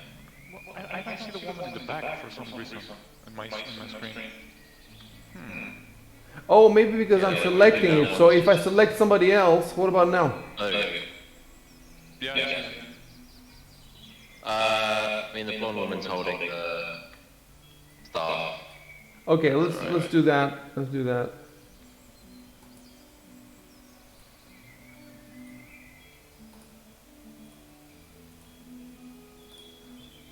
Dice is still.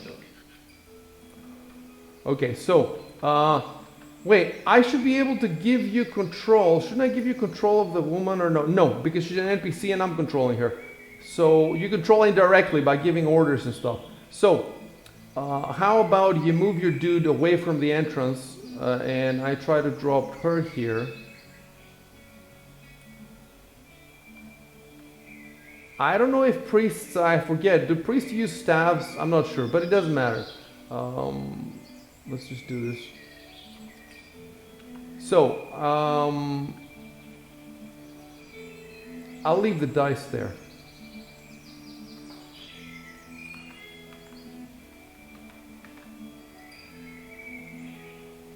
And then we have to give Beak whatever. you have to give him guards, basically. Okay, is that my bit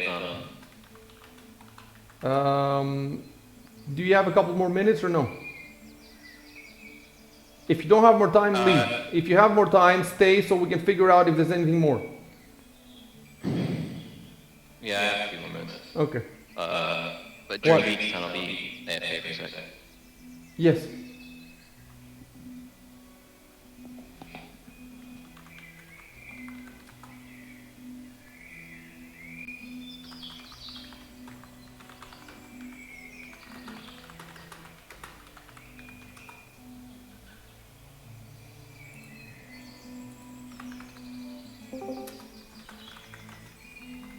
Hey guys, Hey, what's up, man? What's up, Jeff? not much. Before you do the initial upload phase, you need to claim an X, or you have any X's. You don't do the upload phase. You have nothing up, you don't own any X's. But if they don't own any hexes, where are their buildings? Are they in space? Well, you just build a building, but as far as a kingdom is concerned, claiming an X is the first thing you do before you build a building. But we have the first thing we did was claim the hex for 1 BP. The second thing we did was prepare the hex with another BP because it's a flat plane. We checked all that. It's on the stream. And then we came in this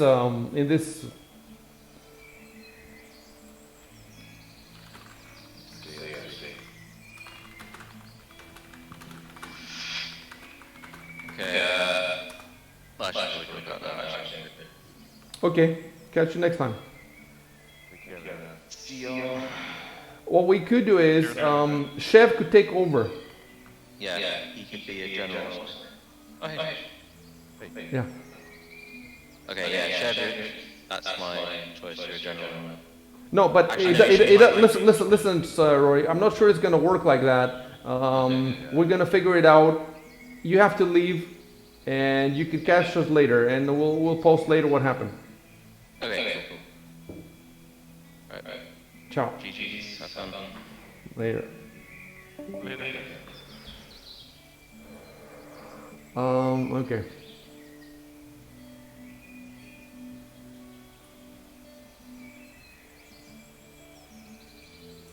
Oh, I took the picture.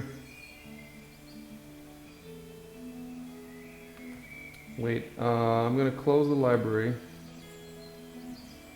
I'm gonna take another picture and delete the picture.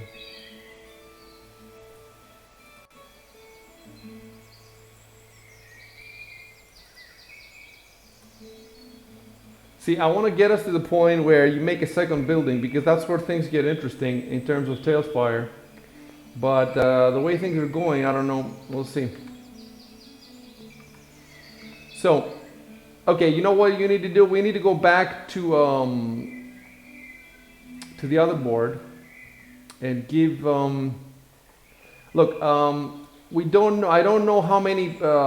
It's probably more than one character. You get probably more than one character with every building. But to make things simple for now, first of all, let me summon all you guys to. Oh, but Chev isn't playing. Okay, it doesn't matter. Let me fix Beak's thing first. So let's see what. So you need a. It's gonna be some kind of fighter, some kind of warrior, Beak. Like a knight? Maybe an archer? No, I don't think a knight is a good idea for a watchtower. Like a knight seems to me like an advanced unit, you know. Yeah. For a watchtower, you need a basic. What's that? An archer? You know, like Look, a- I'll give you some options. with a crossbow. I'll give you some options, okay? What? That one, the one that you're mousing over. Yeah, Is that a guy with a crossbow? that's the guy with the crossbow. Yeah, but you also have this option. Look, hold on. There's also this option, and really, those are the two options, you know. So choose whichever you want. Weird, I don't see the second one on my screen, I don't know why. You don't see the Just see the second. guy with the crossbow. There you go. Now I see it. Okay.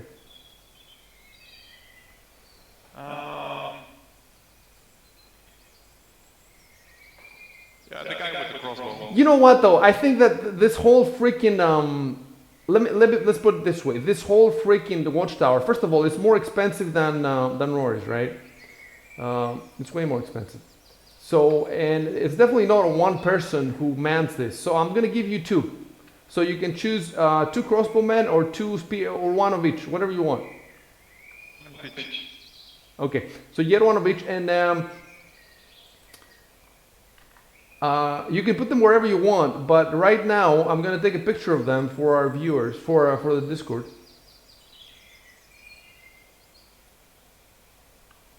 Okay. Just yeah, stay there somewhere. Stop moving so I can take the picture. Yep.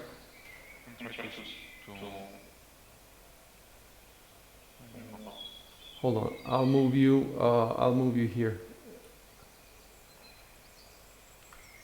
Okay. Now you can do whatever you want. I'll post a picture and then I'll come back so we can place them wherever you want.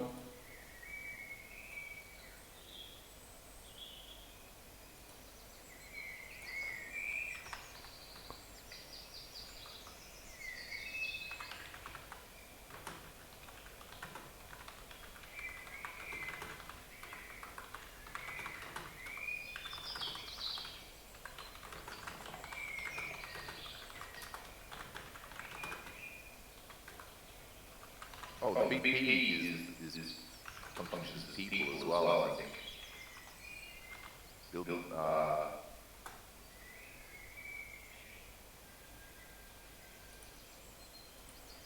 the measure of the kingdom's resources, equipment, labor, money, and so on. Yeah. The BP. I don't think it helps us figure out how many people they have. Yeah. I think I will tie the number of people to. Well, no, it will. It will. I'll tell you how. Hold on a sec.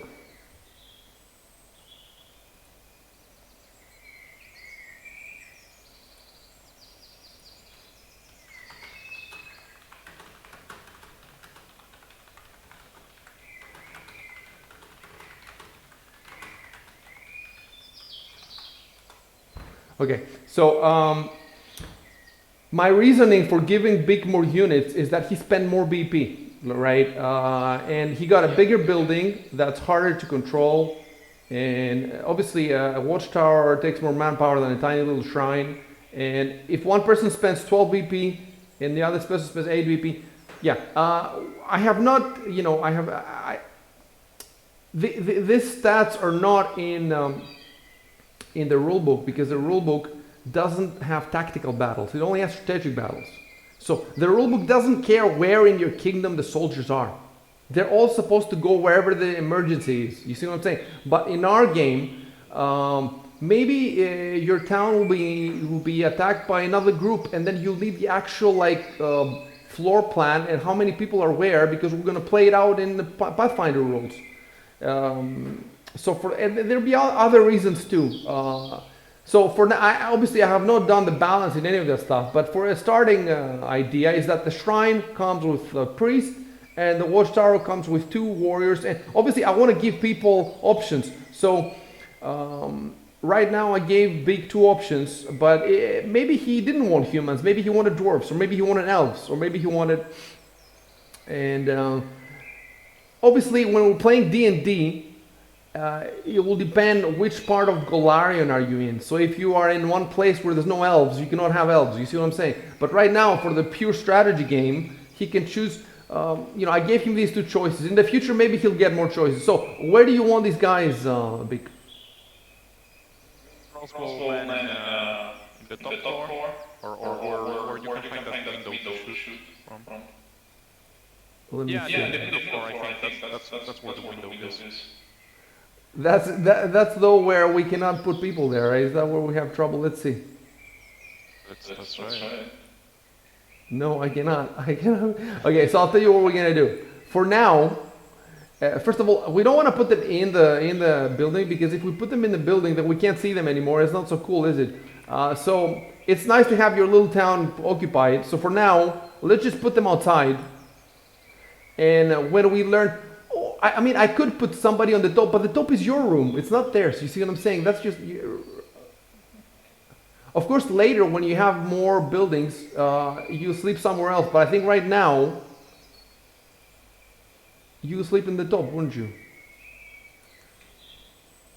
Right. And there's a bed there. Yeah. Okay, you know what? Put your character in the top then. Okay. I don't know if I can though, because I get. Okay, there you go. Oh. It's gonna move. No, that's not one I wanted. Oh yeah, he's in the roof. It looks pretty cool in the roof though, doesn't it? It looks natural. It looks like he climbed there somehow. Damn it, how do I bring inside?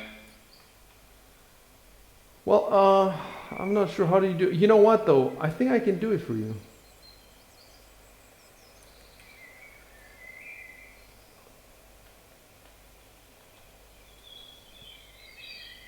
No. I can, oh yeah. Oh, there you go. Nice. How to move in between floors. Okay, so your guy is upstairs. I don't know what he's doing, whatever he wants doing. And then we go to the bottom floor. I can put somebody in the bottom floor if you want. Or they can be both outside, whatever you want. But not in the middle floor for some reason. Let's put them both as guards, next to the door, maybe. Next to the door, okay, hold on. That's a good idea. One guy here. I don't know if you can see them. Can you see them? Not yet. Oh, maybe it takes time, to send the information.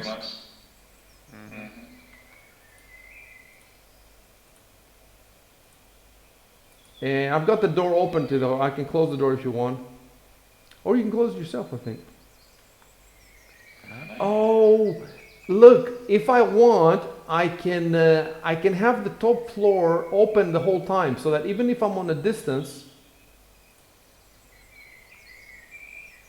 Yeah. So right now, in my screen, I'll take a picture. So in my screen, you see. So right now, I will say that Big chose to study upstairs.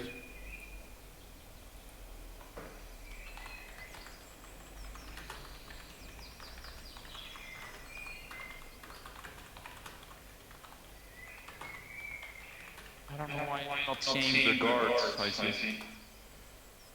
You're not seeing the units? No.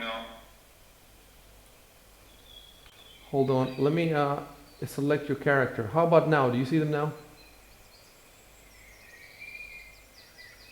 No.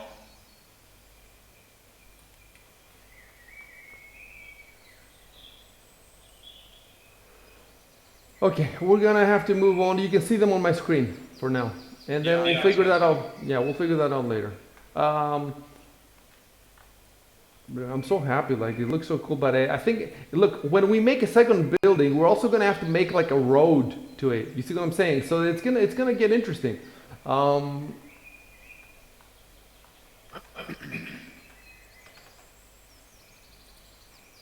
I don't know why nobody wants to play though. What does that mean? They never want to play, or they're just waiting for us to make the game first?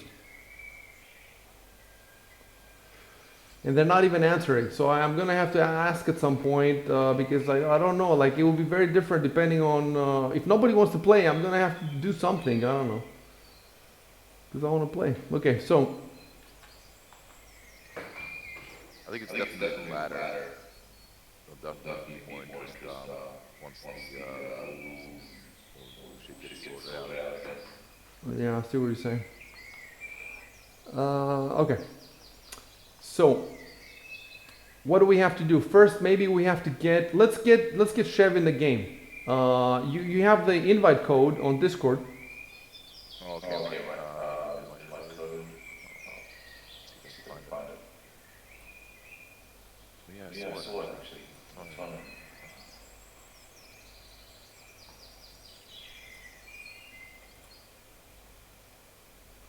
Let me choose some music for Beaks. He deserves music now. Yeah. he deserves the Tailspire theme. Oh, nice. Okay, I hear it now. Okay, so how are we going to handle Chev? I'll tell you how we're going to handle Chev. I will tell you right now how we're going to handle Chev. We cannot live with we cannot play Rory's Kingdom without the ruler, because when the ruler leaves, there's a whole host of penalties, you know. So all we're going to do is Chev is just going to take control of the ruler. You see what I'm saying? So he just steps in for the other player. You know, that has nothing to do with the ultimate campaign rules. That's our decision. So you're just playing the same character, the same that Rory is playing.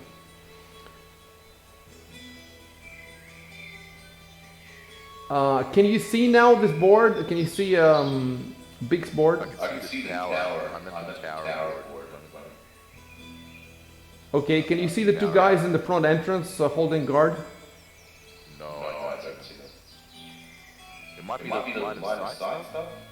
I see. Main, Actually, yeah. Oh, it's the line of sight. Oh my god. Are we morons? Okay, hold on. Let me take Big Man's character and I don't know why I cannot move him out of the fucking room now.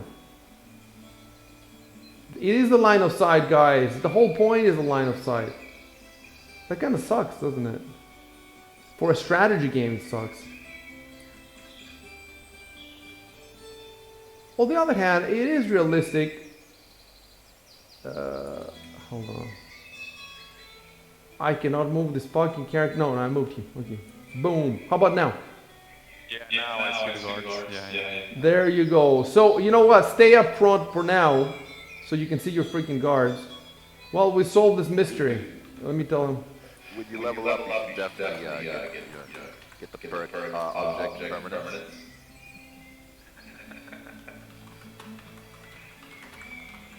Maybe I need to get the skill to cross walls.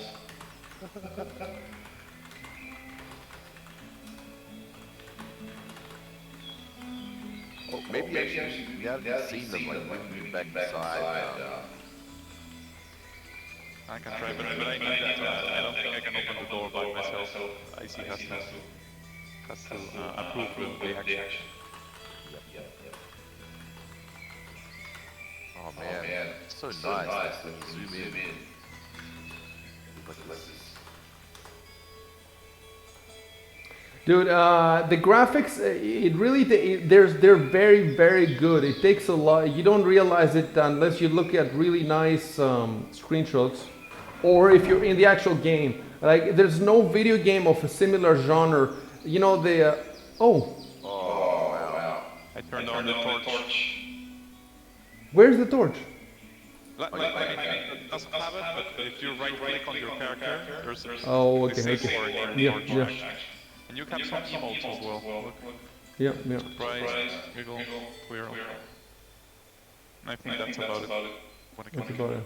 But when you add in models from other video games with animation, you can press space and he kicks, and you can press something else and he jumps, or he runs, or he sleeps.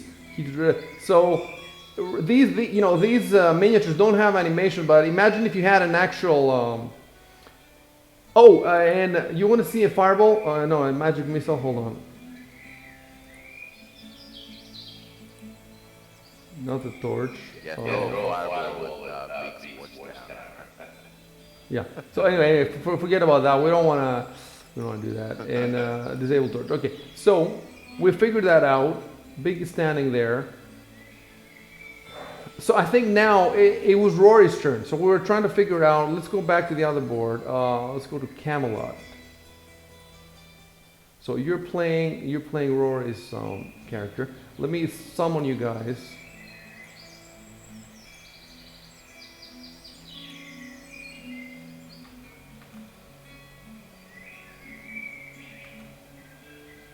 I'll be back. I'm going for a Okay.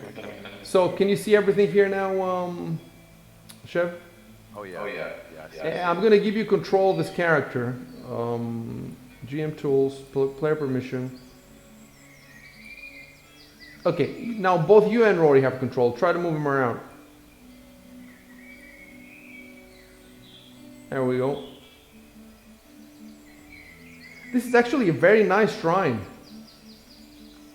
Yeah. So, and I don't know if you saw the video before. We have there's many of them. Like Rory chose between, I don't know, 15 of them. Yeah, I saw the whole wish list you guys had out of the open space there.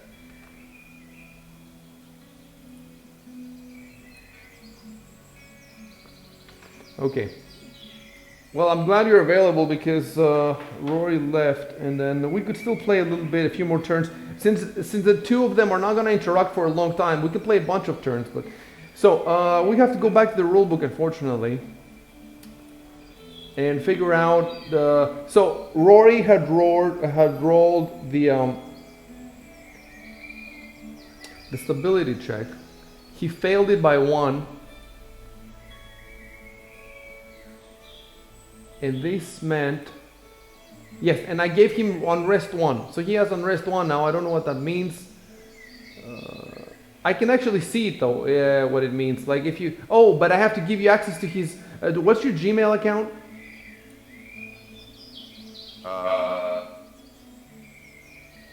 Chevy101g@gmail.com. Chevy with 2V. Oh yeah, yeah, okay. It's basically the same as mine. It's Okay, just okay. the G between after the 101. So it's Gmail account is the same as the actually, it might work for Hotmail now. Anyway, no. Chevy 101 and then at The G? G. Before the at is the G. There's a G. And then at Gmail. Yeah, that's it. Okay, let's give it a go. And viewer send.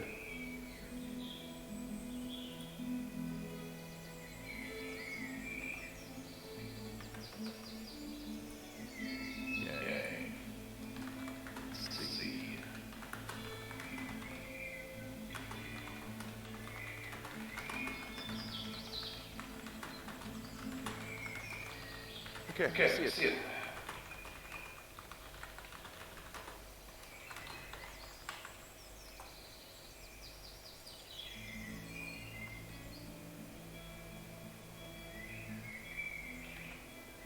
So, as you can see, I think because of your unrest, if you look at your economy, loyalty, and stability lines, they all have -1. I don't know what that means, but it's there for now. It's like more than 10 on rest, you start using hexes. Okay. Step 2 is pay consumption. So subtract your kingdom's consumption from the kingdom's treasury. If your treasury is negative. Okay. So we have to find where is the consumption now.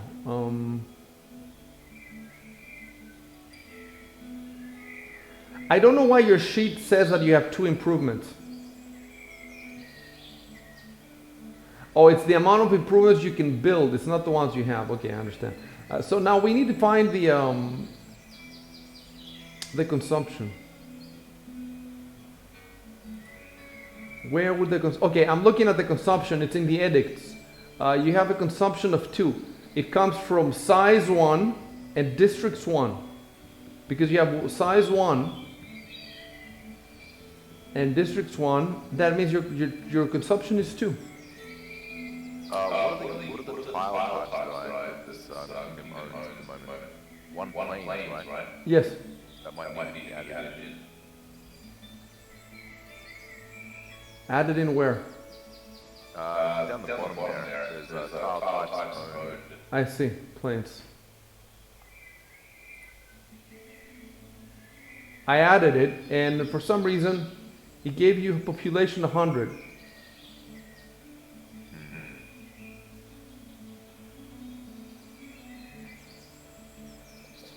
I kind of skimmed over all the rules, but I think. what exactly is the size of the hex? Yeah, I don't get that either. But it's the same with D&D. Like when you start, there's just so many rules. You have to start playing. You make mistakes, and then as the turns progress, you figure out, oh, I was making a mistake here, and you fix it. And then you fix another one. And then a month later, you're playing with correct rules. You cannot play with correct rules immediately unless you have somebody who is teaching you every step of the way. That's how I understand it. So it's more important to keep playing than to try to figure everything out in one go. So I don't know if this makes any sense, but your consumption, as far as we know, is 2.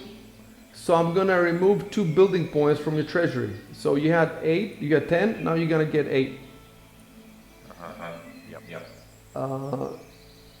Let me see, pay consumption, okay. Let's go to the third, fill vacant magic item slots. It says, if any of your settlements have buildings that produce magic items, no. So we skip that immediately. Step 4, modify unrest.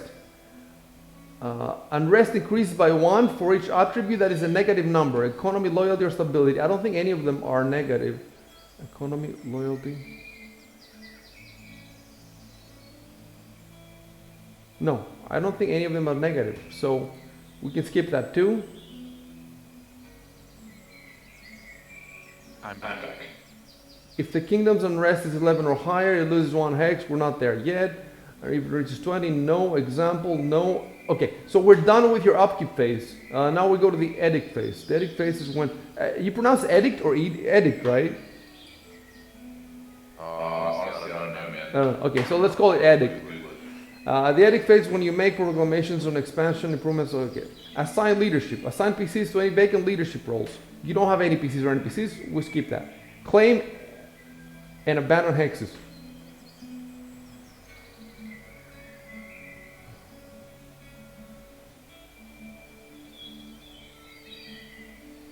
You're not going to claim any hexes because it's a whole shit show. You have to clear it of hazards, blah, blah, blah. We're not going to do that. I don't even think it's a good idea. Well, you would have to spend 1 BP after you clear it. Oh, improvement edicts tells you the maximum number of hexes you can claim per turn. No. You can abandon, no. So step 4 immediately, build terrain improvements. You may spend BP to build terrain improvements like farms, forts, roads, mines, and quarries. You may also prepare a hex for constructing a settlement.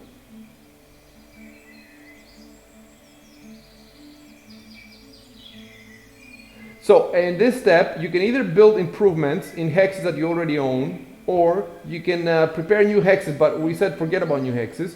So the only thing you can do in this step is prepare, you know, spend BP to build terrain improvements. Farms, forts, roads, mines, and quarries.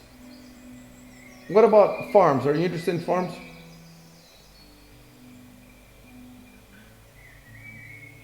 Yeah, farms might be a good idea. I guess. Or roads. Let's go. We need to go to the. Let's go to the improvement. Where are they listed? The improvements in the PDF. I think they were listed.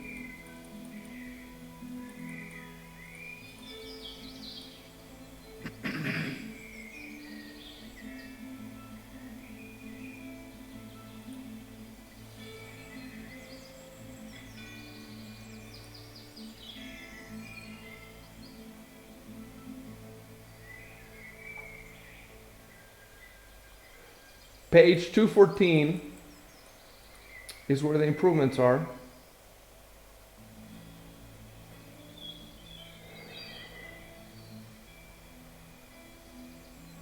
Okay.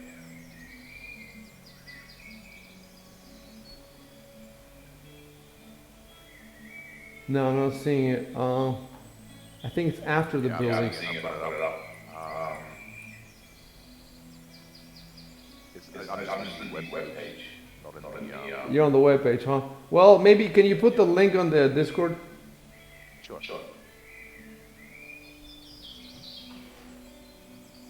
I deliberately acted on something actual improvements themselves wouldn't show us.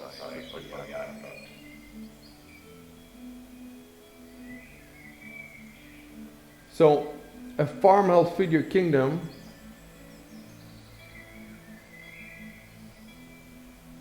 Terrain can be plain, so you're fine with the terrain. Consumption decreases by 2 BP. That sounds good. Cost. What is the cost? Farm cost is 2 BP. And a road cost is 1 BP. What does the road do for you?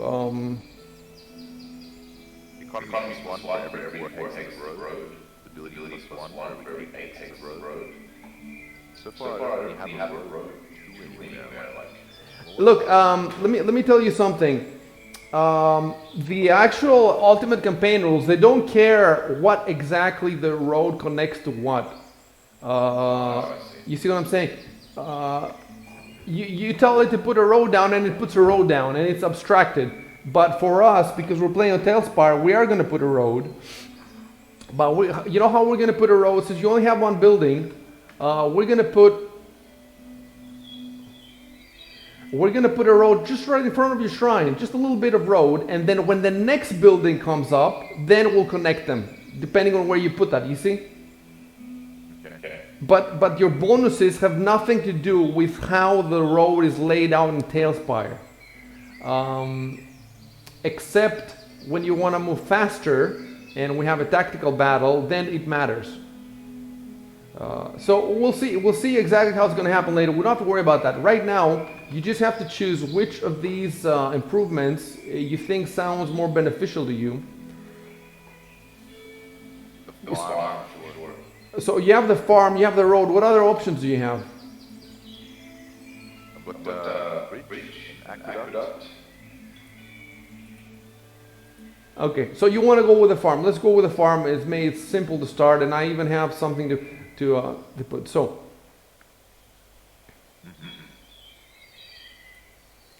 so the cost of the farm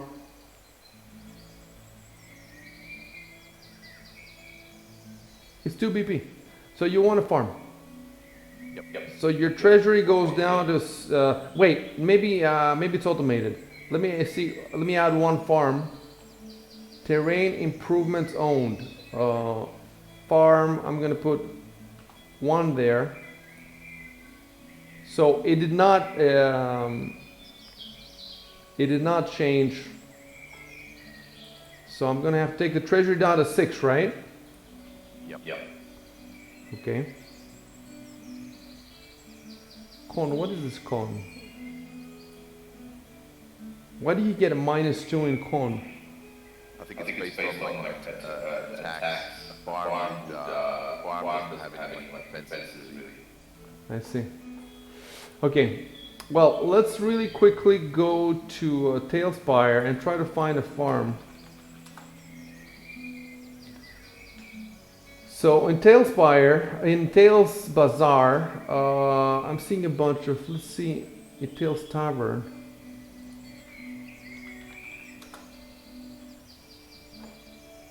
Okay, that's fantastic. There is a farm template. The very first in Tails is a farm template. So what I'm going to do is, I'm going to copy this code.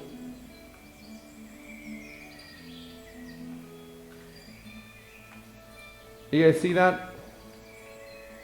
No. So I have an issue now with this. I don't have any problem giving you the farmland, the actual land with the food, whatever is the plants. But as far as the building goes, am I supposed to give you a building too? Because these are not buildings in the sense of Ultimate Campaign.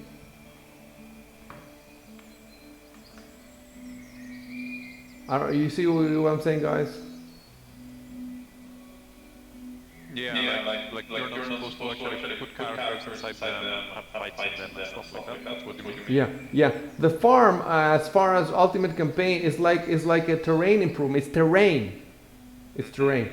So, but how do I give you? So, but the farm, there has to be a farmer that tends to these things. Doesn't he have to have a house? See, that's what I'm.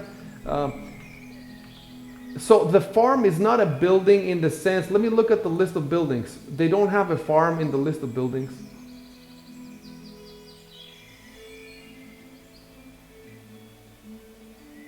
No, they don't have a farm. They have nothing that looks like a farm. So the farm can go anywhere. Okay, I'll tell you what we're gonna do. Yes, that's what we're gonna do. You're gonna get a building. You're gonna get a building. You're gonna get a full farm. It's not bullshit. It's gonna get an actual farm, and you're gonna get a villager too. So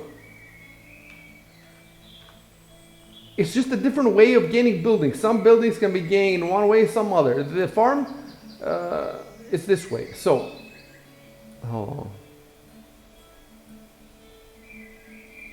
Boom. Okay. So what I need to do is I need to give you more land. Because you're obviously going to need a lot of space. So I'm going to give you a shitload of fucking land. Okay. But you see, it doesn't line up well. So Control Z. Let's try again. And now it's bullshit. Control Z. Thank God for undo. Escape. I'm going to get it this time. No.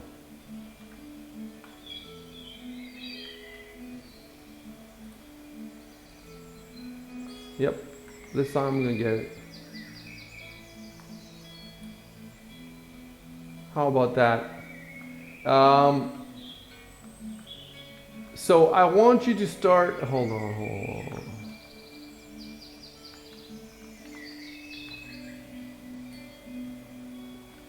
I'm gonna give you in all directions a lot of space.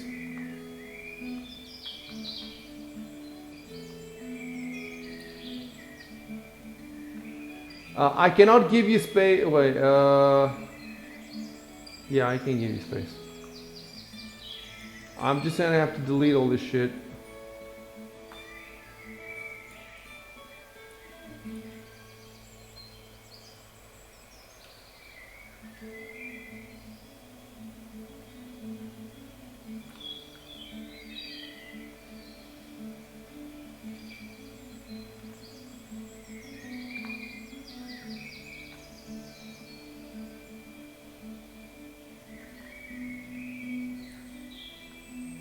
Okay, so now you can take your figurine and you can tell me where you want the farm.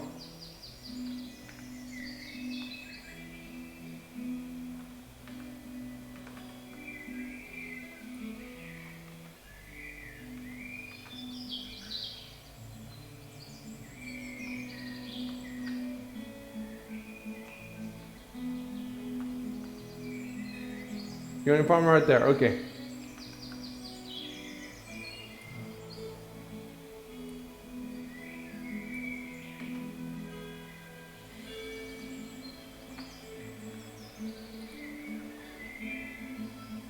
Okay, so first, tell me where you want the building.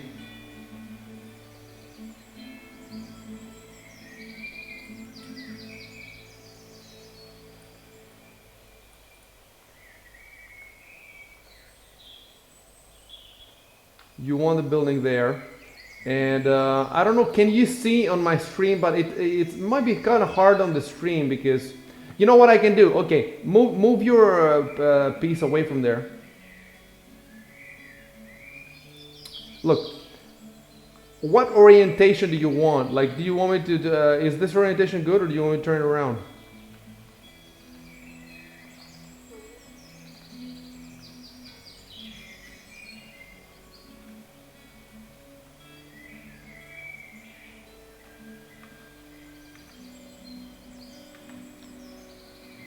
Trev?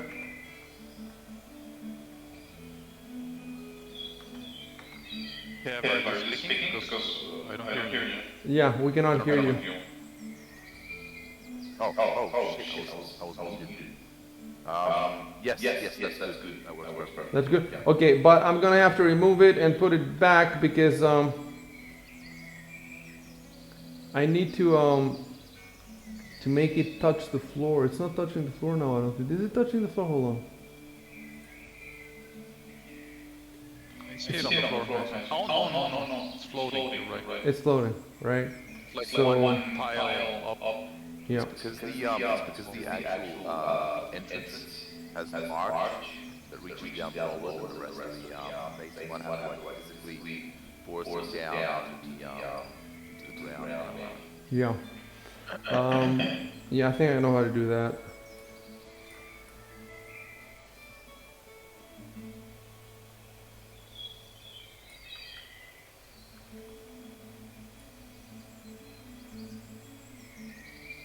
How about that?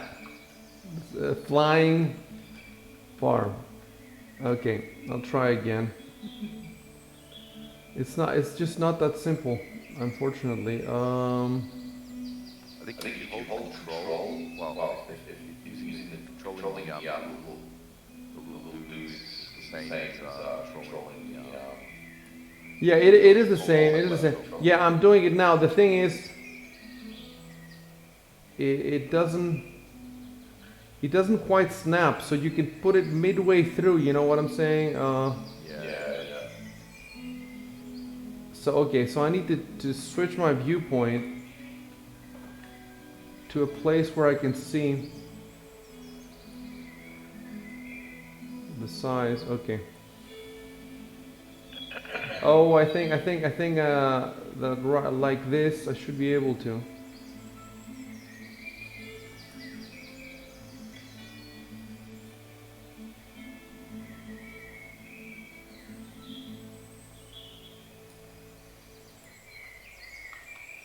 How about that? It's a little bit of it going above the ground because I can see the light within.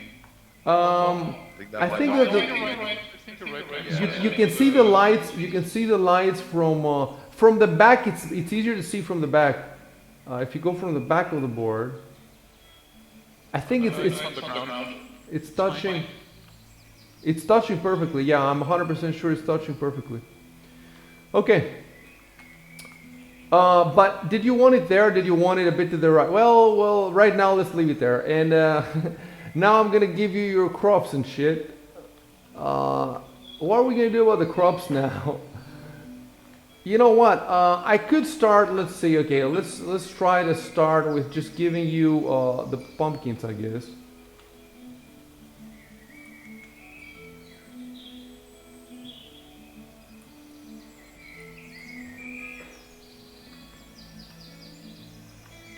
Yeah, that's what we're gonna do. We're gonna keep it simple. See, there's not gonna be any mechanics for how many pumpkins do you have. At least not for the time being. Whatever I give you is just cosmetic for now. However, you have to keep in mind that if we do end up having, let's say, you know,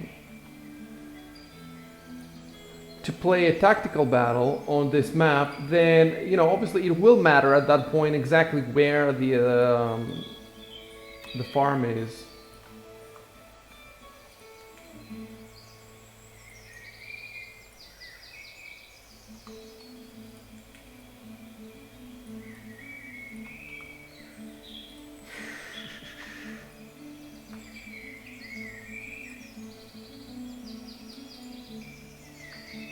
Okay, I'm bringing the pumpkins now. Which side do you want the pumpkins?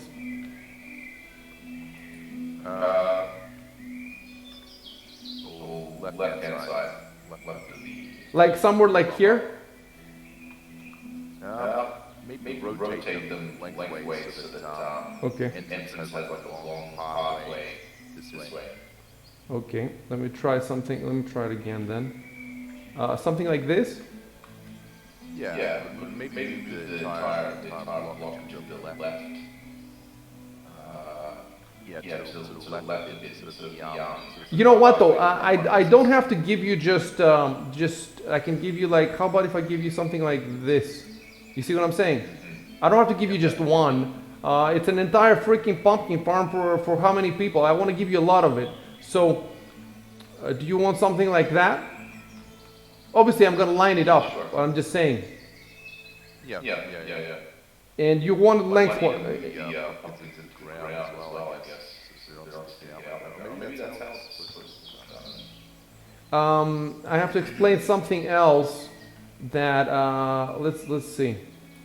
Let's try to put it down like you said.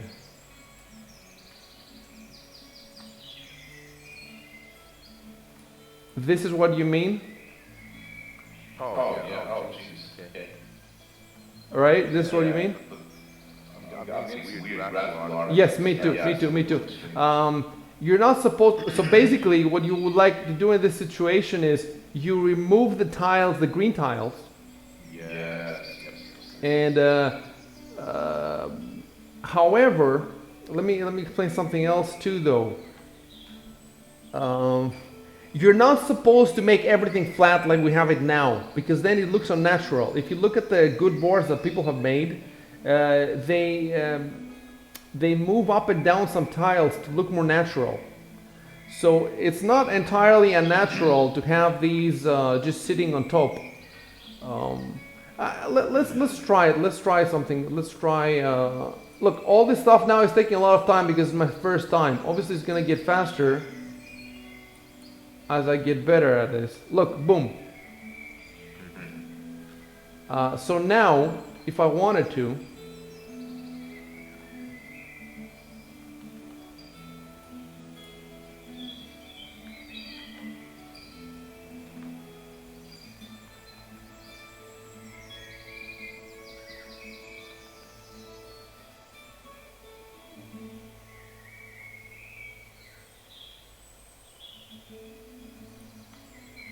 I'm not sure if this is good. Do you guys think this is good? That looks really good. Okay. Let's try doing this a bit more.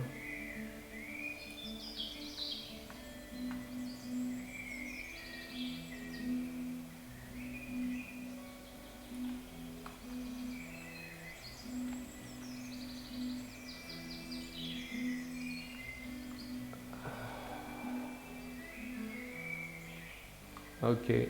Well, yeah, let me give you some more.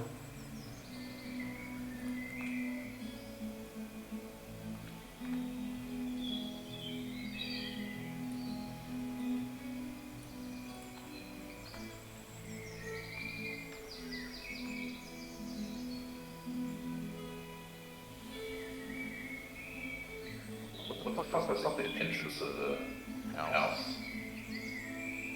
There was no entrance.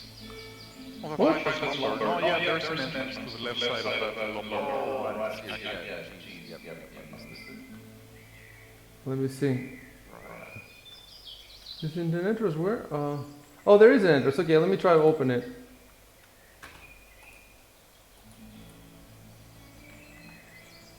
Oh, I moved the door. Okay. Wait.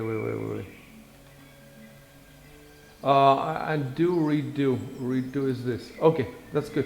So the door is here, and that's open, right? Is it open now? Yeah, I see no door. Yeah. Is it gone? Is the door gone? Okay, so that's a mistake then. Control Z. It's because I'm in build mode. I have to go to exploration mode. Escape. God damn it. Control Z.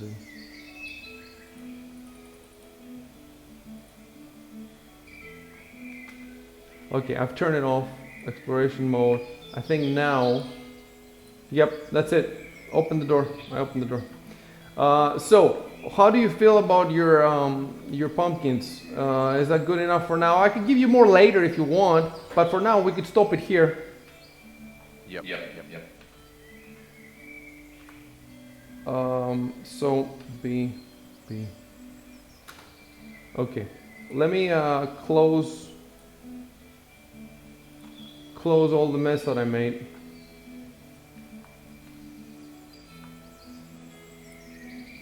Here we go.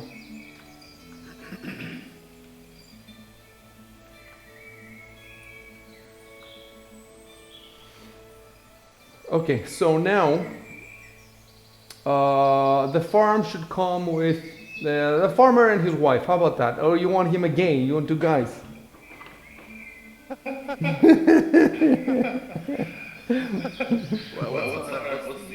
give time again?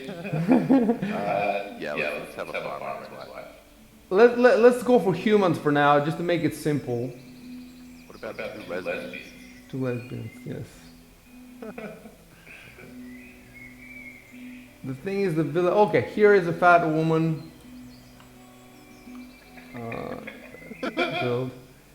And then her husband will be this guy. How about that? Let me look at them. Do they look? they look appropriate. For some reason, I'm not seeing. Yes, because you're in another board, you don't have your character here. But I mean, I can see Chef. Oh, I see them now. Yes, because Chef is next to them, and you get party vision. You're in the same party, maybe. see it. You see? So, let's place them somewhere, Chef. Where do you want them? Well, you know what? Okay. We'll put the woman in front of her door for now. Later, you can choose wherever you want them. But for let's put the woman in front of the house, and let's put the man. What? Go in the kitchen. Okay. Let's. We need to take a picture with the fields. Okay. Turn around in front of them because you're giving them instructions. Yes, you're giving them instructions. They're your peasants. You get you get prima noctis with this woman. Okay. She's got it in place. Okay, so I'm gonna take. Hold on. Oh, I take a picture. Boom.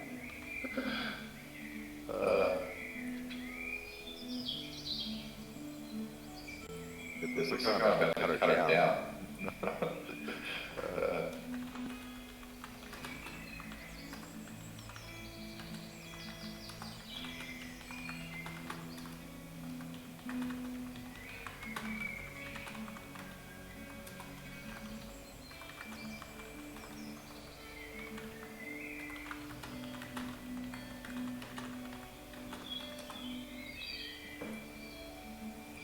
You know what the funny thing is that your population is like 100, so we're supposed to put 100 people on there.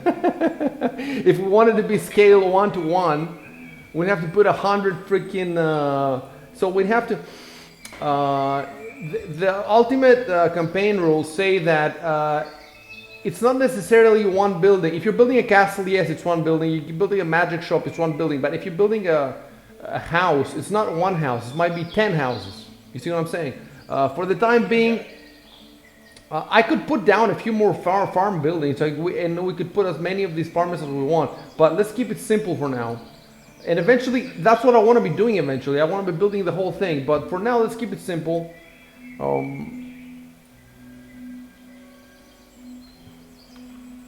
Let me see if I zoom out. I will zoom out. Okay, and I want to take a picture now with your whole domains.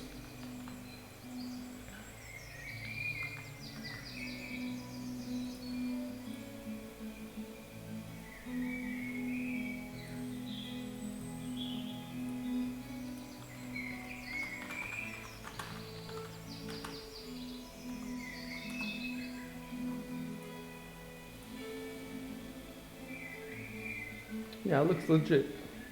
Well, it doesn't look that. Well, yeah, the pumpkins look like they're factory produced. Look, there's other buildings here. This is a modular set, so you're supposed to put it together any way you want to make a farm. And I didn't put much effort into it, but there's other people that have entire farms ready, and they look fantastic and they look very natural. So right now, we don't want to spend a lot of time trying to find out which is the best. So we just went with this option, but in the future, we'll have more options.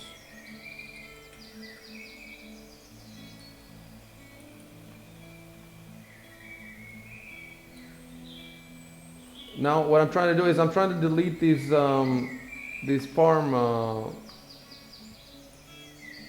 these extra pieces that we got outside the board. I'll be back in a sec. Yeah, I'm definitely getting the hang of this.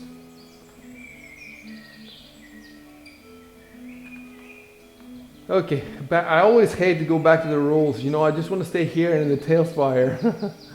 But we gotta go back to the rules, unfortunately. Well, eventually you'll know the rules. Okay. So, I don't even know which.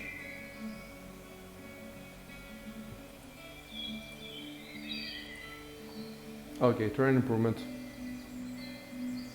I'm trying to find the turn phase.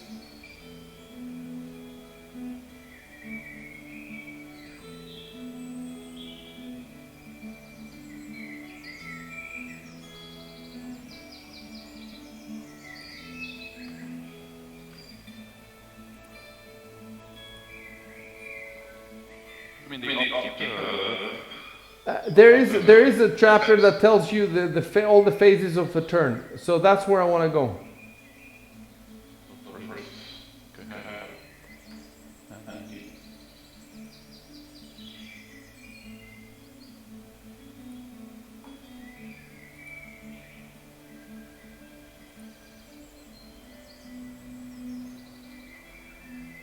King turn sequence. Yes.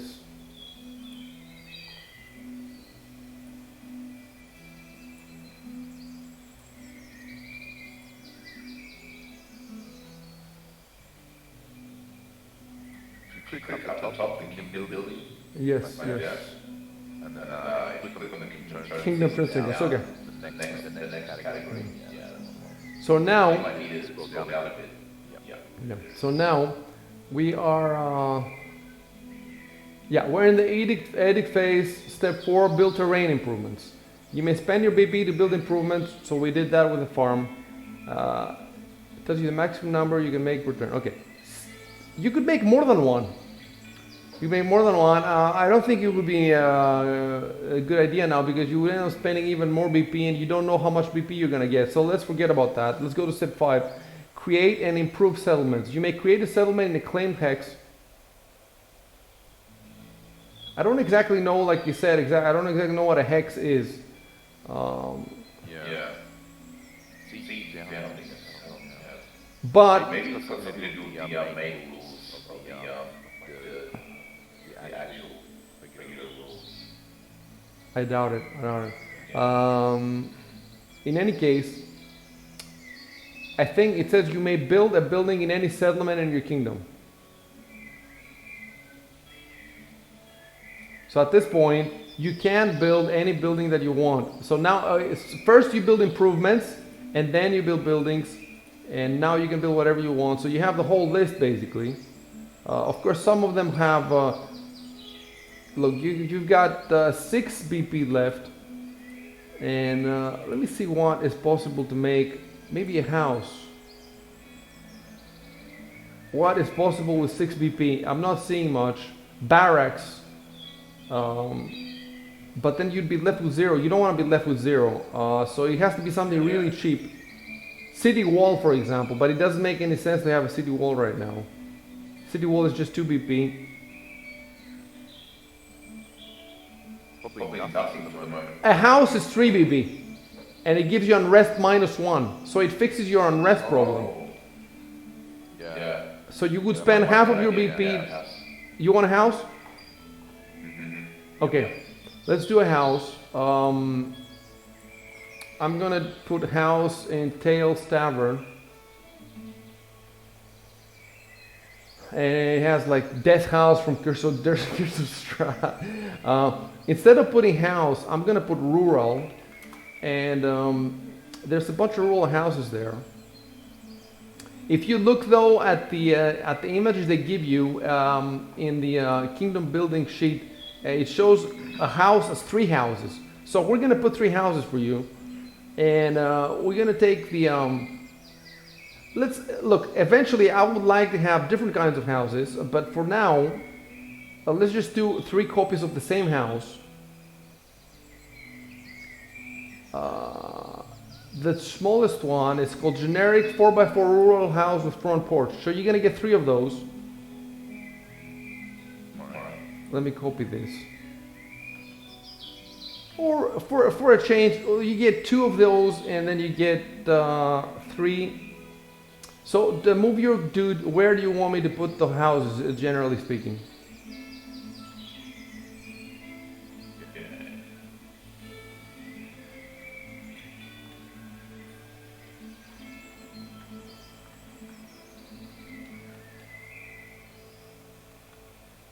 There. Okay. And you want the door to be facing which direction? Towards the Okay, there's a, okay, fantastic. Move away from there. It's floating, but tell me if you like the direction. Yeah, this is good. Okay, Wait, is it floating? I don't think it was. it was floating.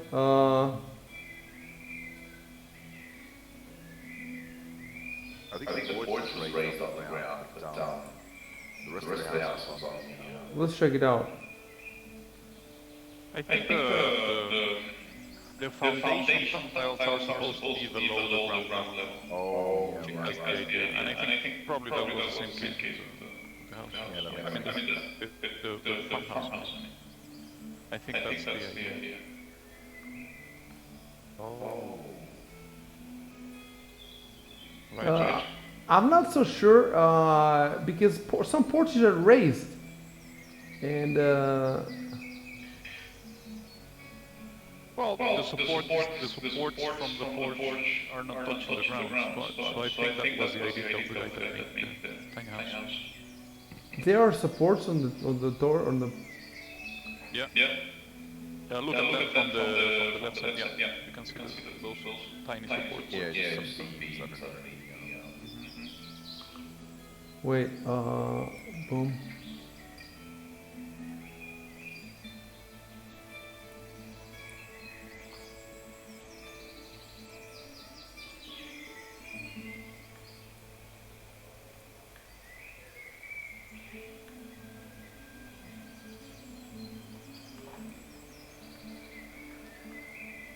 So you're saying that the farm should have been lower?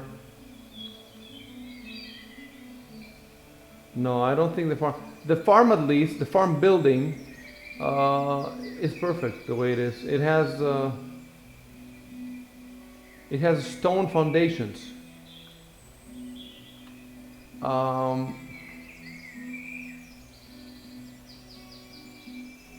Okay, well, we're gonna try that then. We're gonna try. Let's try this for a second. Just one. What if I put it here?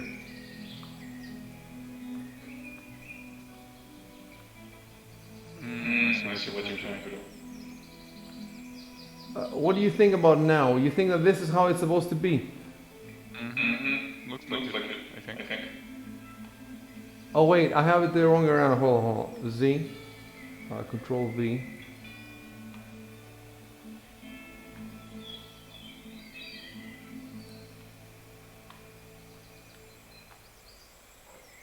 I guess that this. So we will never be able to see the foundations. Okay. Well, yeah. Okay, so the question is, I'm gonna have to remove some green now again.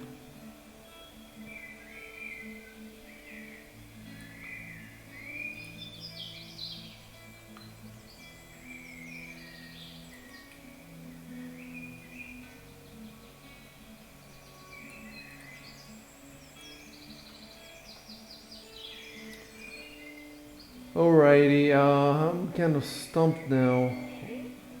Start from here.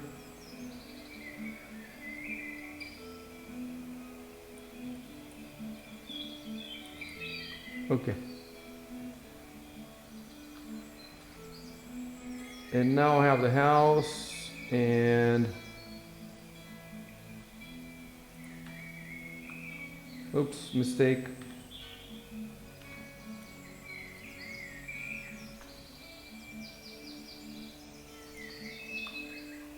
How about that?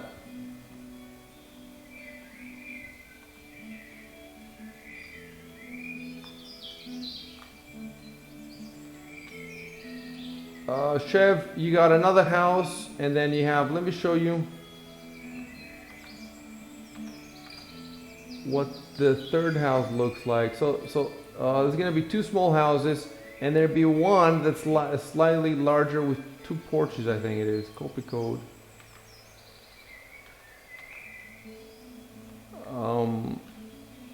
Check the larger one. You see it has a front porch and a back porch. So tell me, where do you want it and how would you want it oriented?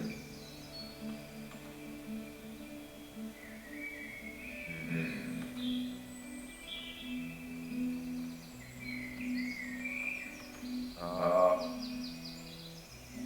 maybe next to this Okay. other one, but front porch facing faces this direction. Okay. Right.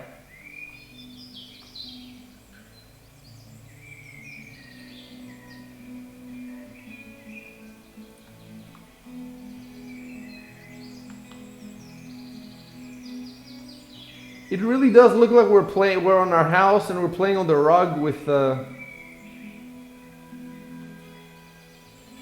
Figurines. not video games, like we're children, you know, and we're playing because this looks like a rug, you know, like we're back in our. So how do you like this, Chef? Yeah. And you get another house of the first variety.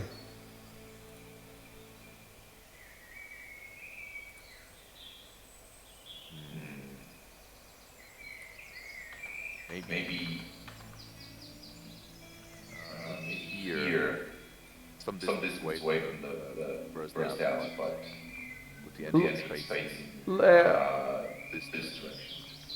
Facing towards the shrine again. Oh no, facing that direction. Okay, no. Facing That this direction. way what kind of character is. Okay. I'm not sure what the appropriate distance would be. Do you want it like that, or do you want it lined up with anything? I think it looks better if it's not lined up. Sure. Yeah, not like that, but maybe back a bit further. Okay. Back, let's say here. Yes, like that. Okay. Let me see now if I can fill in all the green that I removed.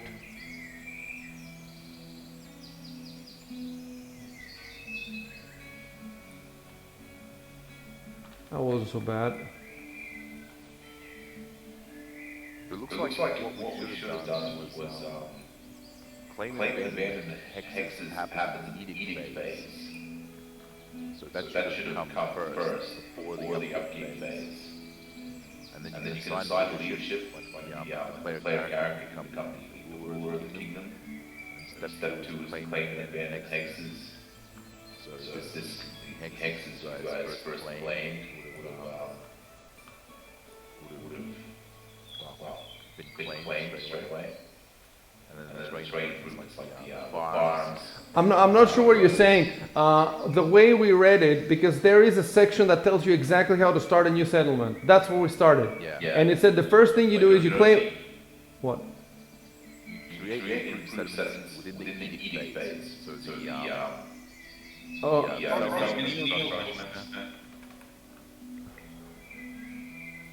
but the quick start guide that we read, let's put it this way, did not talk about any edict phase or anything like that. It said before you start, you need to claim a hex, 1 BP. Then you need to clear the hex, another BP, and then the game starts.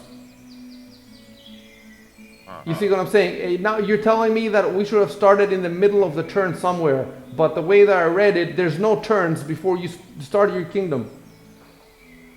The game has. up phase before you start the kingdom. But We didn't do an upkeep phase. We didn't do an upkeep phase. We started with. Let me find the exact place that I'm telling you about, so you can read it yourself. Because so we did not start with the kingdom turn sequence because we did not have a kingdom. It says there's a founding a kingdom. Yeah, I'll put it for you in Discord. There's a chapter that says founding a kingdom. It's way before the phases. And it has 4 steps, and we follow those 4 steps.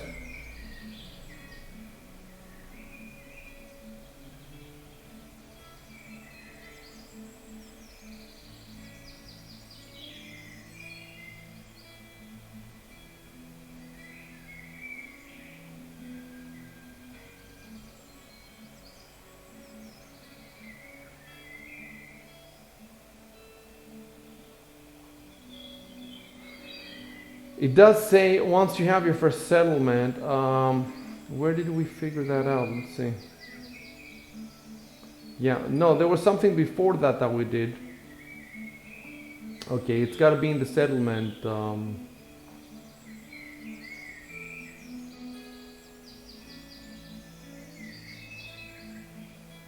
I'll find it.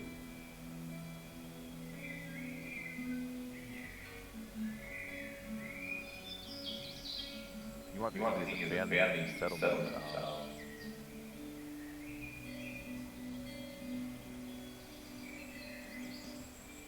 Oh yeah, founding a settlement. Yeah, I found it. I found it. That's where we started. Yeah, that's the first thing we did, and then we did the other thing. That let me put that on. So I put it on Discord. Founding a settlement. Step 1: acquire funds. I told them that this is normally going to happen in D&D, but we're not playing D&D now, so you have the funds immediately. Step 2: explore and clear a hex. This is again D&D. You explore the hex and you clear it in D&D. But we're supposed that this has already happened. Yeah. Step 3: claim the hex as yours. And that costs 1 BP. So that's where we started. They spend 1 BP immediately to claim the hex. Step 4: prepare the site for... Something that they're considering you are already midway through the kingdom phase before you actually start the kingdom. Because check the kingdom turn sequence to see if you can control 0 hex, but you can't have 0 hex. Anyway. Yes. It's telling you you can have a kingdom with 0 hexes. I've read the rules. If you start losing hexes, and at some point you get 0 hexes because they've been attacked or whatever, then you have like 1 turn or something to do some emergency and gain back the hex. You see what I'm saying? Yeah. It's possible to have a look. The turn explanation has to have all the possibilities. And it doesn't tell. It has to have even possibilities that are not available in your very first turn, because that's when players, in the chapter with the turns, that's where players are going to refer to, and they're going to refer to that section in the beginning of the game, the end of the game, the middle of the game. So it has to have all the possibilities. But you cannot play the turn phase before you have a settlement. It's like you're a first level adventurer in Opara playing the adventure. Why would you be able to use the kingdom turn phase? Before you have a settlement, there's no kingdom turn phase, there's nothing. That's why there's a chapter called Founding a Settlement. Before you can start your own kingdom, it says, you first need a base of operations. And he has the steps, he has 5 steps. So we did all of them. The first 2 steps are D&D. We cannot do them now, we're supposed that they're done. The 3rd step is claim the hex, we did that. The 4th, prepare the site. It's a plane, so it's 1 BP. We did that. And the 5th step is construct your first buildings. So even the construction of your first buildings comes before the phases and the turns. You don't have a kingdom if you don't have a building, and there's only 4 buildings in Shrine, Monastery, and Watchtower that you need to launch the phases. Before you have that building, there's no phases. So we built that building. And it says, when you've completed these steps, you've founded your settlement. That's it. And this is your capital city. And then we started the turns. Do you get me? Yeah, I get it. And it makes sense that there will be upkeep, because after the settlement, they have a building each. They have the shrine and the watchtower. So now, So now let me go back to...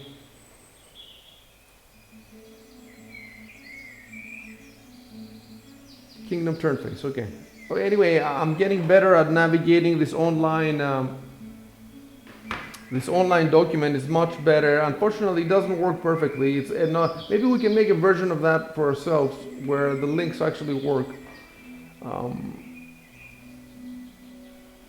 So kingdom turn sequence, edict phase, or whatever. Oh, there's a create army units. Yes. That's what I was looking for. There's a step, create army units. So anyway, build terrain improvements.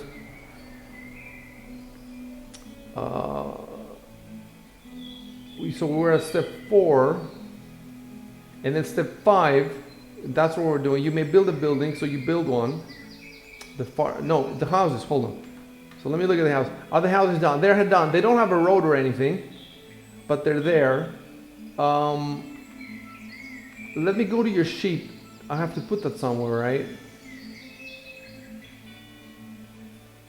In the settlement, I guess.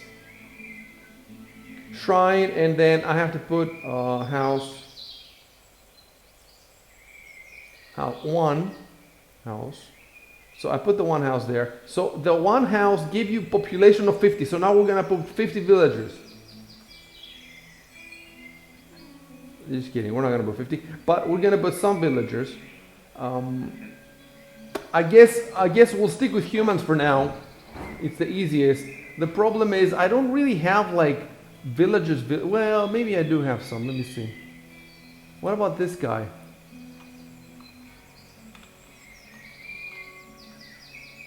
Yeah, he looks like a guy. Actually, this guy should have been the farmer, no?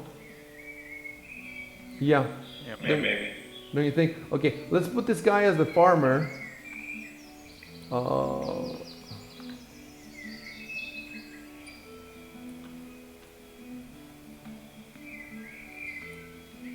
And let's put the other guy as just a jobless person. I guess all these guys work in the farm. You have 3 houses, so you definitely need minimum of 3 people. Don't expect to get a unique. What is this guy? We're not gonna be having a unique because the game right now doesn't have that many. So eventually we will have unique for everybody. But now I'm just gonna give you 3 of these guys, and I was gonna give you some women. I don't know why so many of these characters are holding beers. I guess they want them to have them for the tavern.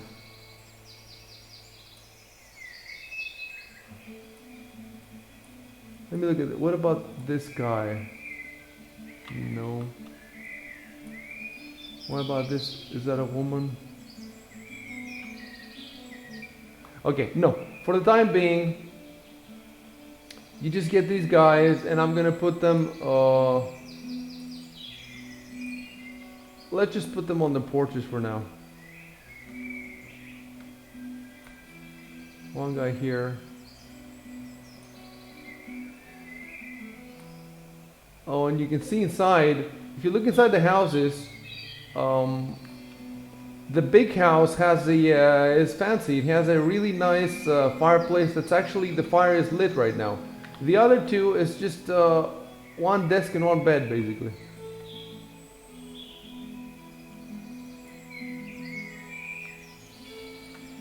There you go. So you got your villagers.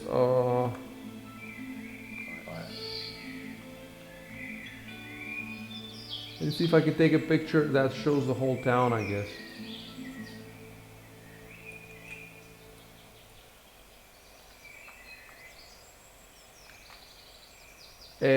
Yeah, and move your dude somewhere. He's far away from everything. Move him somewhere for the picture near your stuff. Okay.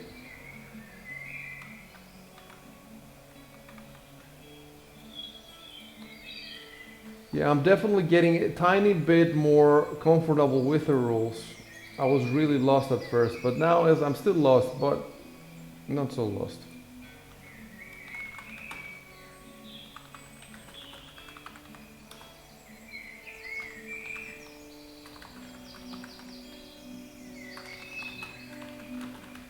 We'll be back in a minute.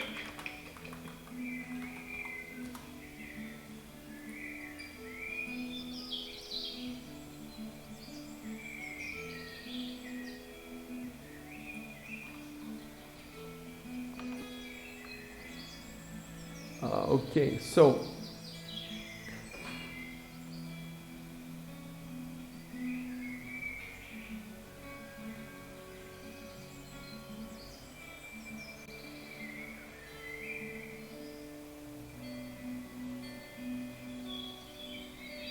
Okay, so the first house your kingdom builds each turn does not count against that limit. Okay, it's the limit of maximum buildings per turn. Okay, the first one doesn't count. Doesn't matter though, because you're not building another one. It says when a building is completed, applies modifiers to your kingdom sheet. So I'm not sure if that has happened. So yeah, you have a house now. What is that house? Kind of modifies this house need me. Trying to find It's my unrest -1. That's all it's got. that'd be. And That'd be it, right? That applies to the unrest. but right now your unrest is 1, so it goes to 0, right? Yes. Wait, unrest -1. Yeah. It goes to 0. Okay. Not less than. That's the whole reason you made a house anyway. Yeah. Okay, so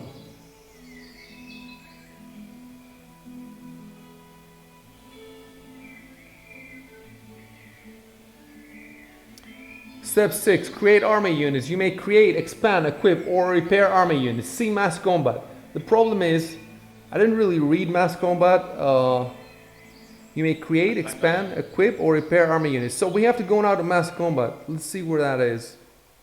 I feel like it's going to be too expensive. Yes, me too, but we should take a look at it at least. Even a quick look. I even want to just find out where the frick. Yeah, it's not going to be in the building, I think. Yeah, it's not. Mass combat, yes, it's under kingdom building, dude. Oh, it is? Yes, it is. So we need to see the section, I guess, where you create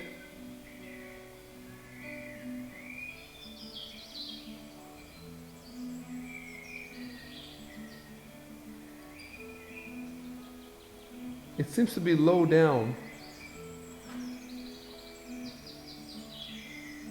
No, I'm not seeing it. Okay, so you guys know where that is, right? I'm gonna put it on Discord just in case. So I put the link on Discord for mass combat.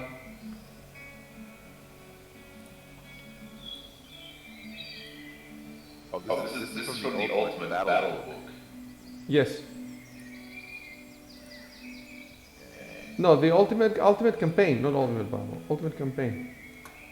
No, this you can see what the where the rules are being taken from. Oh no, okay, never mind. No, it's just advertising there. That's advertising, yeah.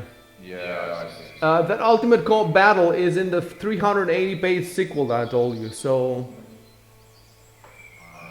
dude, we're struggling with about 30 pages now. 30, and the other book is 340. But I think we're gonna get there. Dude, I have a degree in aerospace engineering. I can figure this shit out. Where are the teaching the GM degrees?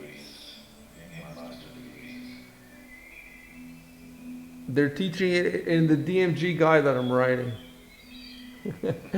So I cannot see where the fuck is the section where you create units.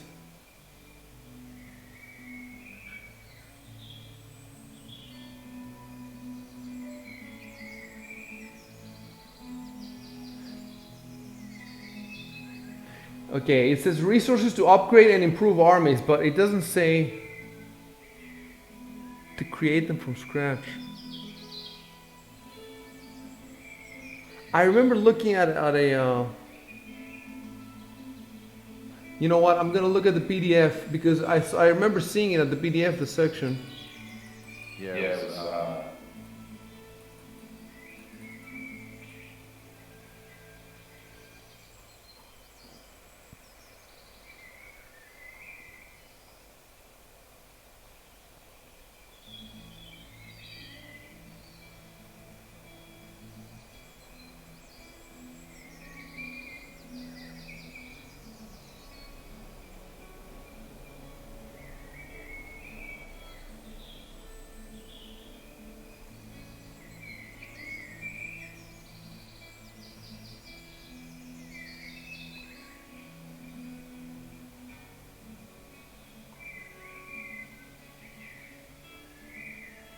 Recruiting armies. It's a little box on page 241.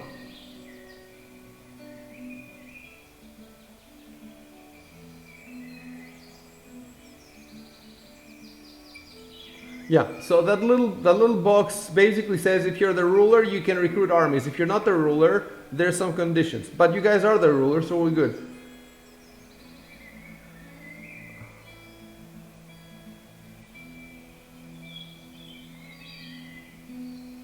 Dude, I'm not seeing it anywhere. It's a bit nope. And then optional, I cannot see it anywhere. You might have to come up with these yourselves. Or it could be that the 340 page books has them. Let's go back to where it referenced us because we were reading something. We were reading the turns.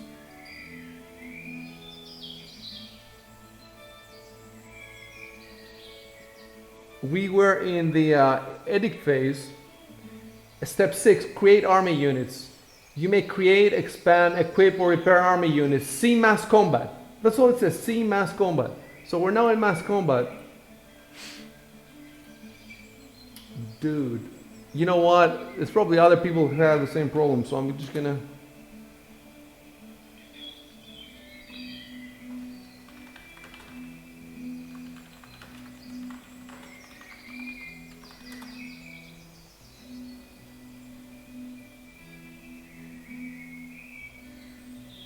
It should be in mass combat. It says section contains rules for users to create armies.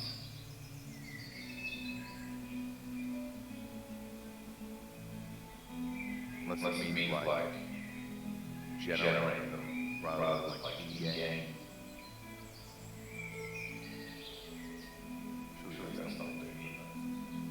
I found a DM who's saying something. Let me take a look at it.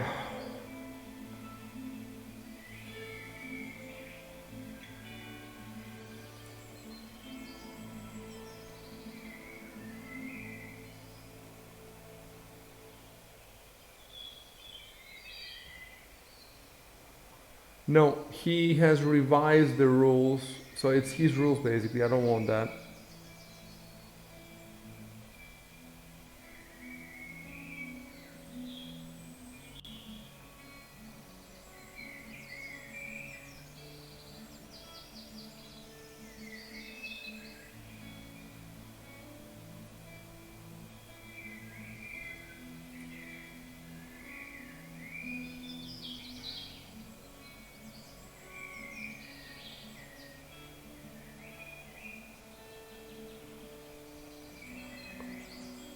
Yeah, this is weird, man. It sends us to mass combat, but I haven't seen anything in mass combat. Then again, I haven't read it carefully. The mass combat chapter is much smaller than the kingdom chapter. Consider that some of it is even optional. Okay, I'm gonna take a few minutes just to skim it a bit more carefully.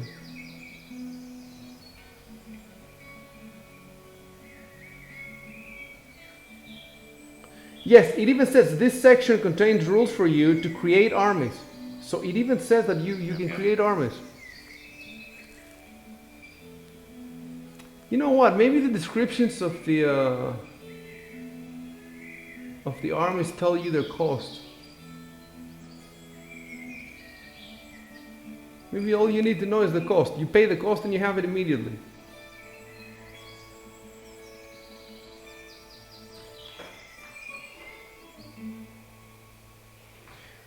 You know what I'm going to do? I'm going to change the music for now. So now you have a town. So there's no, we need to change from warm Hearth. It's not Hearth anymore. You have a whole freaking town. So what should it be?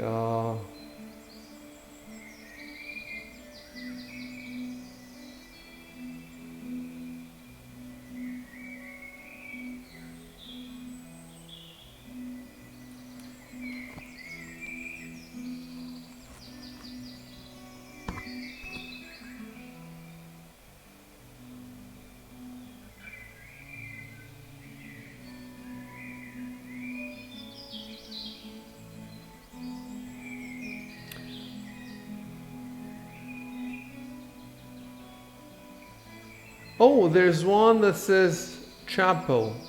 You don't have a chapel, you have a shrine.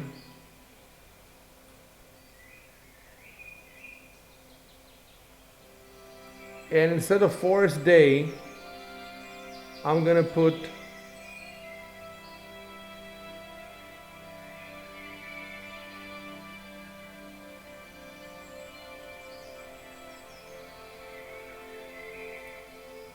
Town Day. You don't really have that many people though for a town.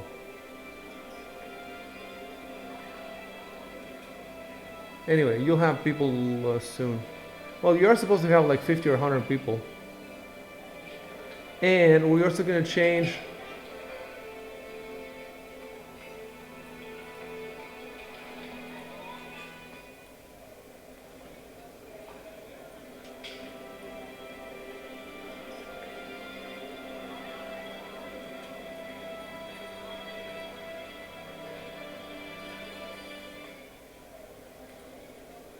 Oh, this is town day. No, we don't want town day. We don't want town night. That's it. That's perfect.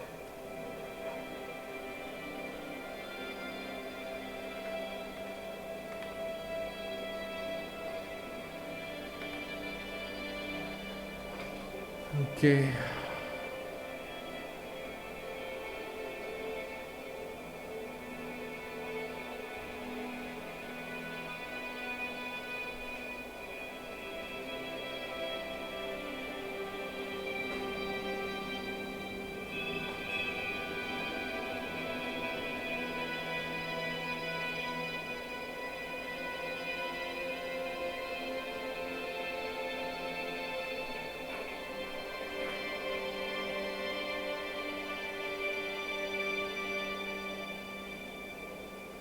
Each army type has a consumption rating, is how many build points they consume in a week.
Manpower probably represents the percent of the population who can recruit and sustain. I'm seeing this in the kingdom sheet. In the kingdom sheet. Yeah, it's on the top right. This there. Not on Excel, not on Google Sheets. Yeah, on Excel. Not quite on the top right. It's just lower down. Next to the eatings area in the center. To the right of it. Manpower. The percentage of your population you recruit and sustain. 10%. Population is 230, so it's So recruit 23 people for an army. You can recruit and sustain for what purpose?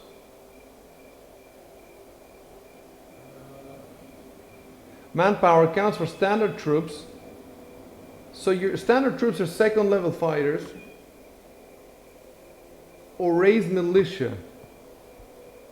So The cost of each would differ for like the upkeep phase. dude, there's also an elites under. Oh, yeah. So you could have 2.3 elites. No? It will be 2 humans and a dwarf and a midget.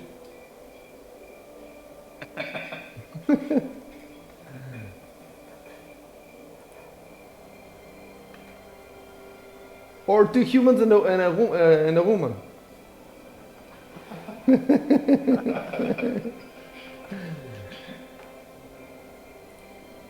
Okay, well, we found something, but I mean, you found those on the sheet, but these rules are supposed to, Yeah. the sheet is supposed to reflect the rules, not to create new rules out of nothing. So there should be these rules in the freaking,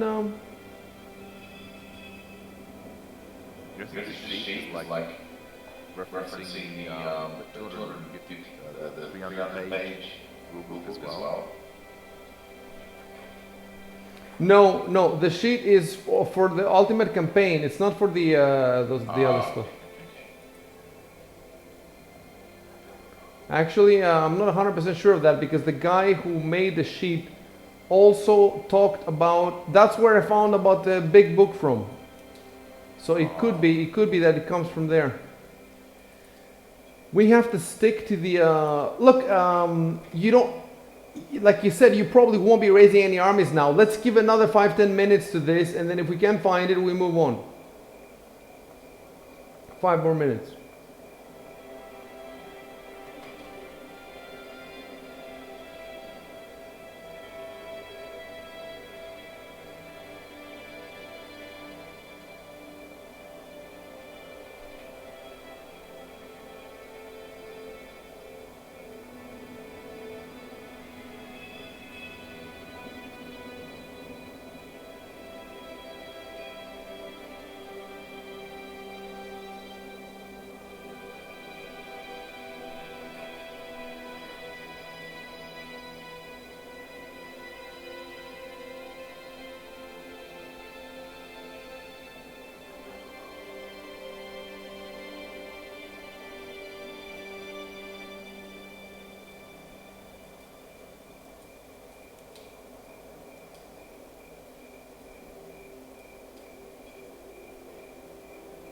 I'm down all the way to the optional rules now, and I have still not found.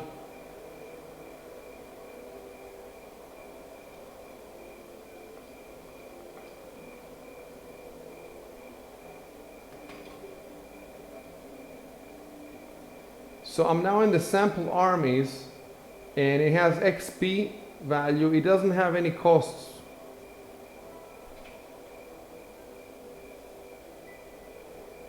I'll tell you one thing though, all the armies, they have fighters level 2, so that agrees with the sheet. The armies, colossal, gargantuan, huge, large, they're all made up of, all the armies, fighter level 2.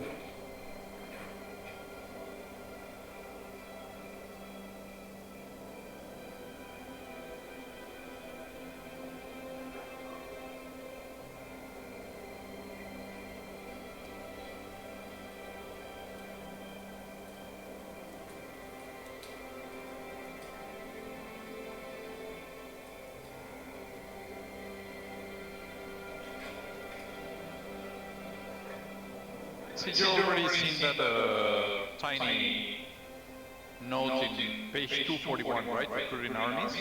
I say it because it seems to be very open-ended. I'm not sure if there's Yes, actual. we've noted that a couple of times, and you know it doesn't really give us much. But yeah, it could be that you're supposed to make everything up. I think though we do have the sheet gives us something that the actual book doesn't give us. Let me read. I only have one section left, the sample armies, and then I'll get back to you.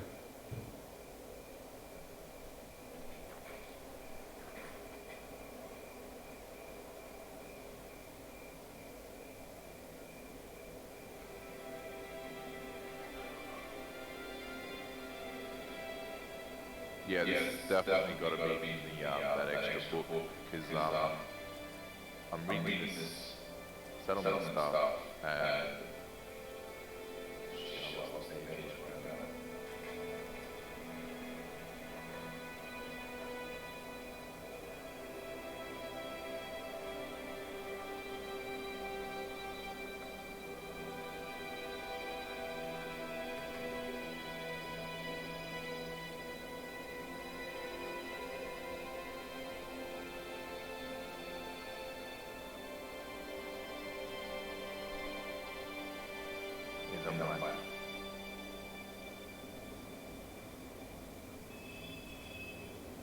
There's also the army sheet, by the way, and maybe that has some hints for us.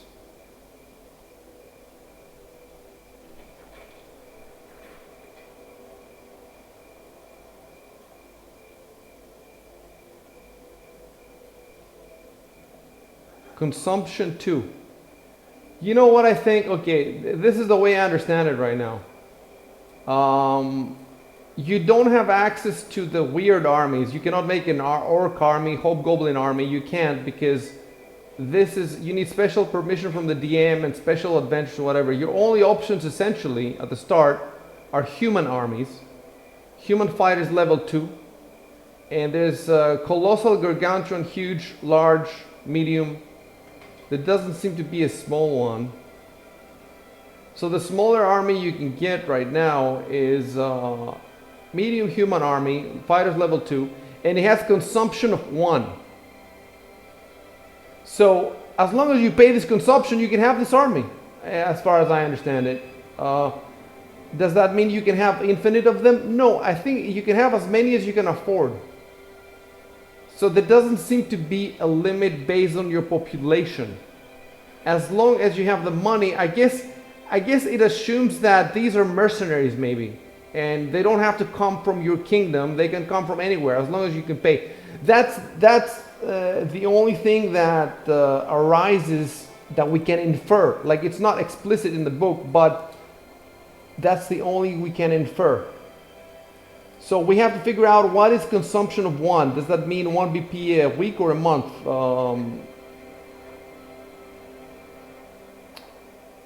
I think it is in the actual. No, the turn is a month, but the actual rules say that the armies work in weeks, so it might be 4. Let me find where I saw that. I did see that somewhere. I think in the description of consumption, if we just find.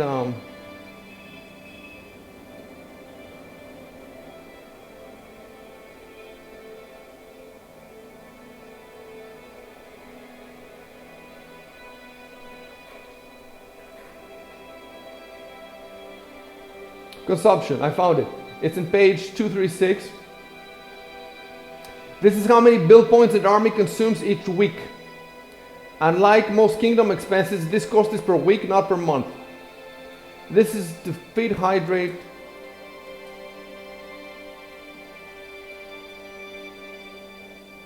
And if you can't pay, you reduce the morale by 2. So, if you want to get the cheapest army, you actually can, but it wouldn't make much sense since you don't have, you'd be paying BP for no reason. You don't have any enemies right now. Of course, once we add in the Heroes of Might and Magic mechanics, then you might want to send them out to scout. Actually, you hire adventurers to scout. So none of that matters to us right now. You're not gonna, unless, you know, yeah, unless you want to get an army. But it would be 4 BP and you don't have 4 BP for a month. How much do you have? No, you do have 6, but you don't want to spend it. So we did find what's happening. But it's not pertinent to you right now. So step 6, create army units. We bypassed that. Step 7, issue edicts. Select or adjust your edict levels. And we click there and we go to the edicts now.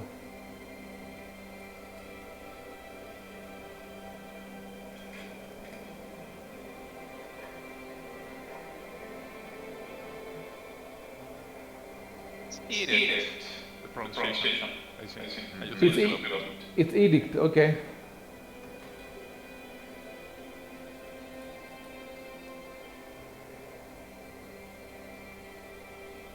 Edict phase.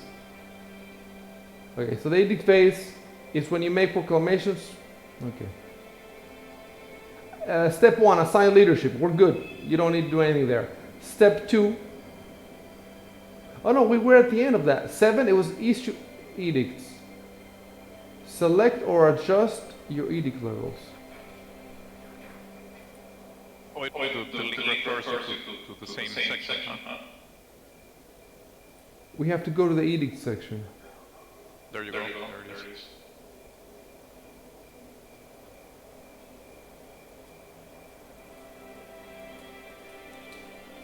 So first, holiday edicts.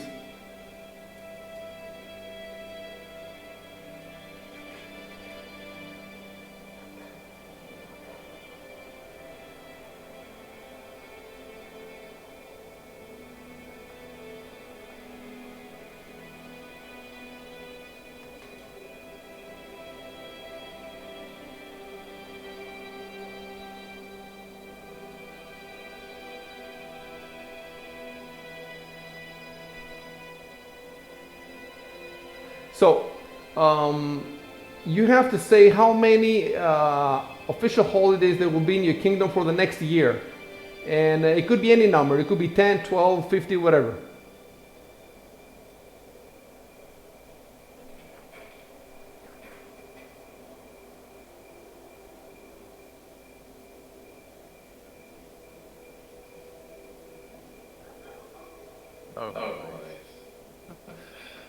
Although I remember seeing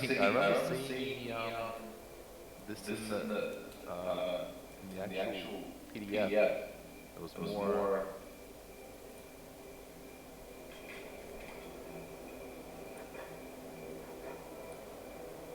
You remember seeing this where? In the PDF file. Open up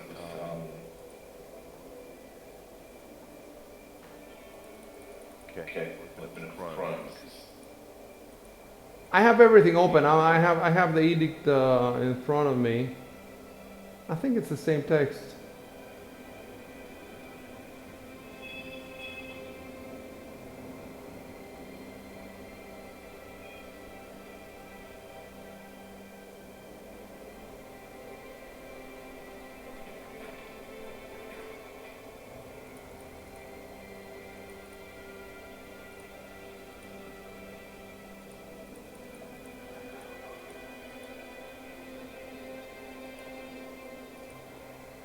Yeah, there has a tables based on how many edicts you have. On page 209. I think it's 210 in the PDF.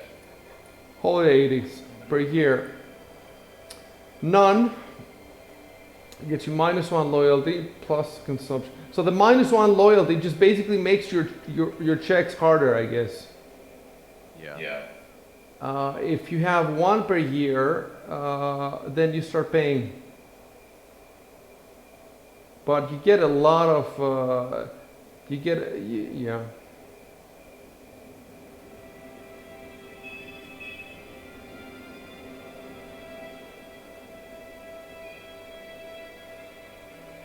So let me see, does the sheet has any section? Yes, it does.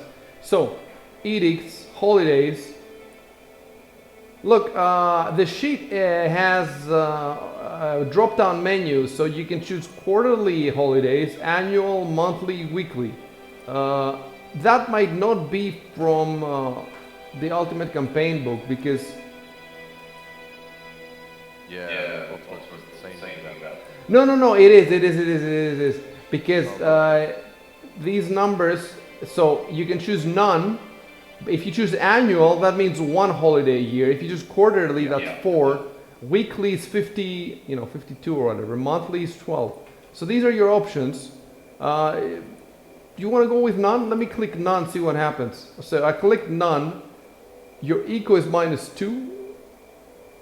Your loyalty is -4. What if I click, let me see if I click annual. Click annual minus. Looks like it's different stats based on this sheet than what the ultimate campaign says. Quarterly is like 4, right? But the ultimate campaign doesn't have any like 4 per year in there. They might have rules for rounding up and rounding down. Sorry? You mean table 4? Yeah, table 1. Yeah, quarterly is 4. So I have 1, 6, 12, and 24. 24 is biannual. And there's no biannual on the sheet. There's, no, there's no biannual.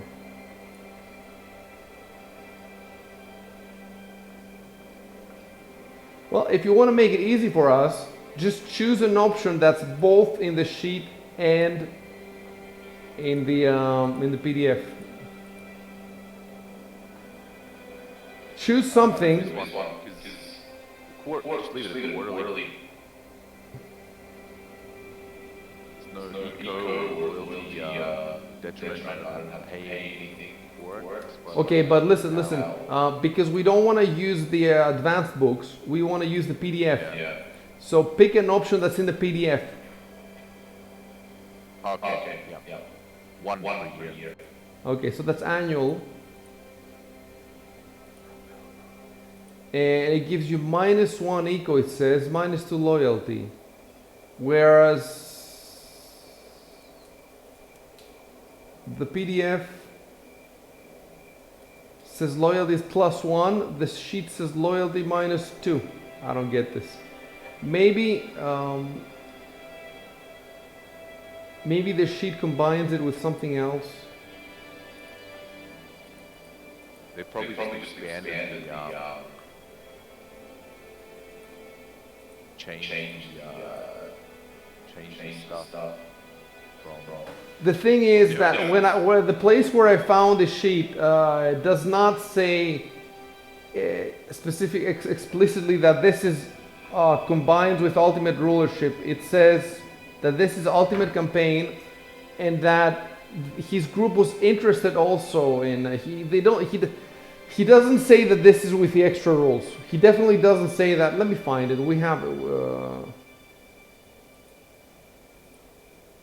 We have the link on Discord. Big posted it earlier. Yes, it's on Reddit. It's the first Reddit link that. Oh, he does say, I used some of the optional rules and some rules from the Ultimate Rulership third-party book.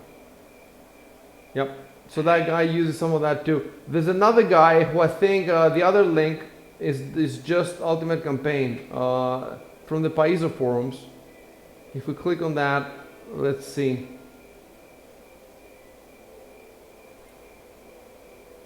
Is that another Google Sheet? Yes, it's another Google Sheet. Oh, I'm looking at it now, guys. And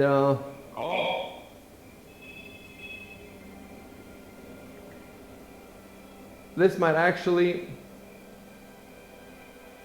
It has to be more faithful. This might be better for us. Let me give it a quick try. So I click on File, make a copy, and what's the name of your? It's Camelot, right? Yeah. Let's put Camelot.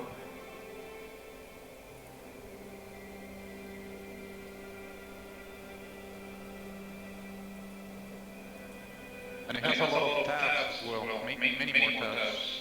It does mean, okay. Oh wow, yeah, it does. Okay. And you can see the district tile.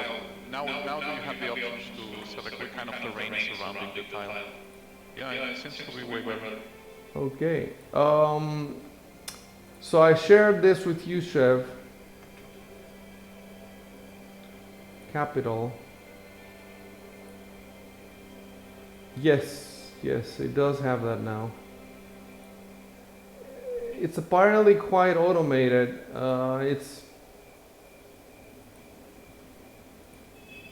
I want to keep playing, but I'm tired. I'm tired. I haven't slept a lot, and I just want to build stuff, man. Why do I have to see it go through all this? Taxes. Do your taxes. I didn't realize it's night already. Did you place the time of the day or was it automatic? No, I did it. I did it myself. Looks It's really cool with the torches.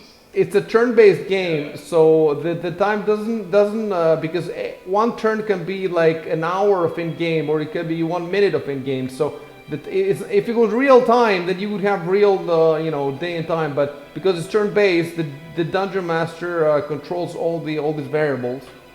Makes sense. Yeah, I would really like to build some more. You know what we could do?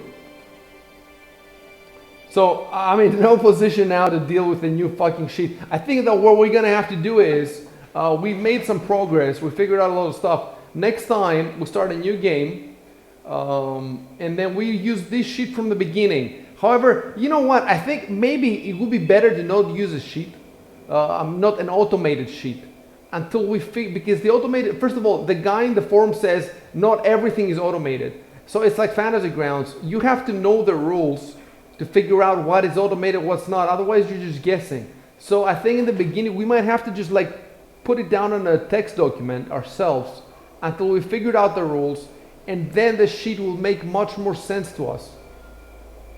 Oh, you can grab the actual PDF has a sheet that we can use that's not automated at all. Yeah. I was looking for, you know what? I was looking for an online editable version of that when I found those two. That's how I found those two automated ones, because I put on Google Sheet and the first results were the automated ones because people want automated ones after a while. So I should look again for editable that are not automated versions of the PDF. Maybe I can come up with a PDF or a Google Doc, like a text doc that has the fields editable without any automation. The ideal would be if you can take, because the PDF looks much better than anything else. Like it has all the the styles and the. So if you could just take the PDF pages and make them editable as they are. I don't think it's too hard. Probably with some PDF editor or something like that, you can put text fields in there. Exactly. So yeah, that's something we could do for next time. And and I know how to build stuff faster now. I mean, right now, looking at this new sheet, it is overwhelming. Look at the multi-district map, I see, in the tabs.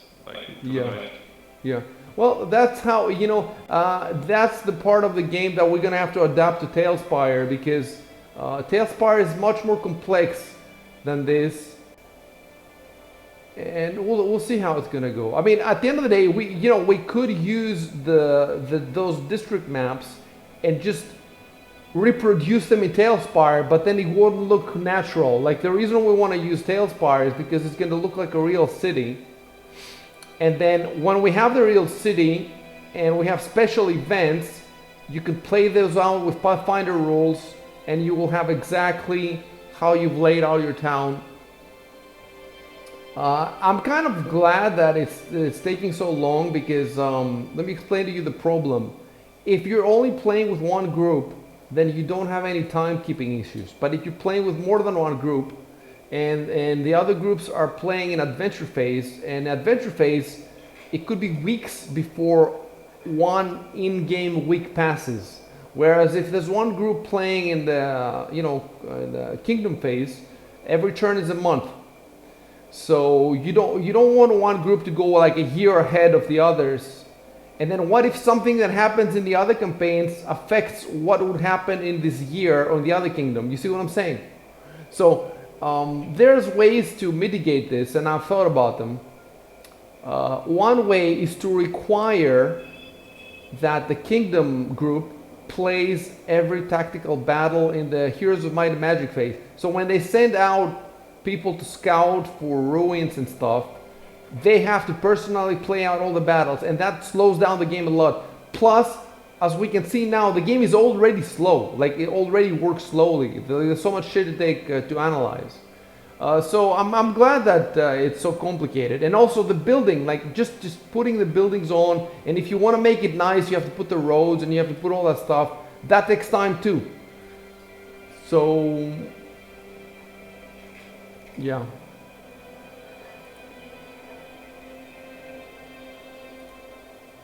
Anyway, we're getting a handle on this. So definitely next time, your job big is to look into this, making the PDF editable, the sheets that we need. I'll look on how to do it. PDFs can be made into fillable forms, and I suppose that I can do that with the image of those, sheets as background. You could probably just copy the sheets as well. You don't even need like an image. Well, I can actually copy and paste the original PDF. I have never assembled PDF files, like complex PDF files, but I'll look at how to do it. Yeah, I've never done that as well. I just kind of assumed that. I wonder if next time we have to start a new game. Yeah, I think it would be best to start a new game because we're kind of lost now. Like, if we want to make a new sheet, we have forgotten all the changes we've made. We're definitely going to need. We can use the same characters, same names for the same alignments, all that stuff. We just need to start from the beginning again, and we'll see who's going to be. It depends on who's going to be available to play. Yeah, I'm going to stop the stream.